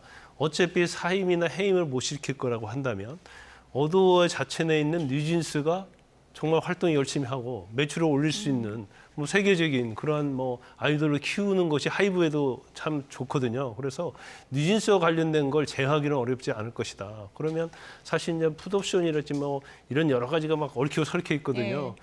그러면 저는 개인적으로 볼 때는 어느 선에 가면 좀 여기서 진정이 되고 나면 서로 협의할 가능성이 크다. 봉합 국면. 그렇죠. 그렇지만 하이브 측면에서는 어도 대표로서 민희진 씨를 그대로 데려가기는 어려울 것이고 그러면 뭐 어떤 금액적인 측면, 주식과 관련된 측면에서 봉합을 할 가능성이 크지 않나 싶습니다. 그래서 민희진 대표 입장이 중요한데 끝으로 간략하게요. 민희진 대표 오늘 오후에 기자회견 한다고 하거든요. 네. 뭐 어떤 입장을 밝힐 걸로 예상을 해볼 수 있을까요? 여러 가지 입장을 밝히지만 예. 저는 꼭 담겨야 될 부분이 예. 역시 팬에 대한 뭐 자세 그리고 또 하나 투자자, 주주에 대한 자세라고 볼 수 있어서 뉴진스와 함께 뭐 끝까지 간다. 뉴진스에 대한 부분은 자기가 끝까지 책임지겠다. 이런 부분은 좀 명확히 했으면 좋지 않을까 이런 바람도 가져봅니다. 예. 거침없는 발언으로 유명한 민희진 대표 오늘 오후 기자회견에서는 어떤 입장을 밝힐지 지켜보겠습니다. 지금까지 김광삼 변호사, 정철진 경제평론가 두 분이었습니다. 고맙습니다. 초록빛 잔디밭에 햇살이 내리쬐고 있습니다. 5월의 마지막 날인 오늘 전국에 맑고 파란 하늘이 펼쳐졌는데요. 현재 서울 기온이 24도 정도로 바깥에서 산책 즐기기 좋은 날씨입니다.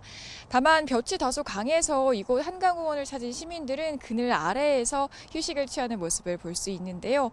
현재 전국적으로 자외선 지수가 매우 높은 수준 나타내고 있습니다. 바깥에서는 모자나 양산으로 자외선을 차단해 주셔야겠습니다. 이 주말을 하루 앞둔 오늘 전국적으로 파란 하늘이 드러났습니다. 맑아진 하늘에 햇살도 더 강하게 내리쬐고 있는데요. 앞으로 서울 기온은 26도까지 올라서 예년 수준 낮더위를 보이겠고요. 대구 29도 등 영남 지역을 중심으로는 이른 여름 더위가 나타나겠습니다. 오늘 낮 동안은 쾌청한 하늘이 계속되겠습니다. 다만 밤부터는 서쪽 지방부터 하늘이 차차 흐려지겠는데요. 주말인 내일은 중부와 경북 지방에 비 예보가 있습니다. 비는 오늘 밤 경기 북부를 시작으로 밤 사이에는 수도권을 중심으로 지나겠고요. 내일 오전에는 영동에 비가 시작돼서 종일 동쪽 지방을 중심으로 오락가락 이어지겠습니다. 양은 5에서 20mm로 많지 않습니다. 다만 대기 불안정으로 내일 오후부터 강원과 경북 지역에서는 비가 강하고 요란하게 쏟아질 가능성이 있겠습니다. 이 강원과 경북에는 비가 휴일이 모레까지 이어지는 곳도 있겠고요. 이후 다음 주에는 하늘이 대체로 맑은 가운데 예년 수준의 초여름 날씨가 예상됩니다. 이 본격적인 여름의 시작을 앞두고 연일 일교차가 10도 이상 크게 벌어지고 있습니다. 감기 등 환절기 질환 걸리지 않도록 체온 조절과 건강 관리 잘해 주셔야겠습니다. 지금까지 YTN 고은재입니다.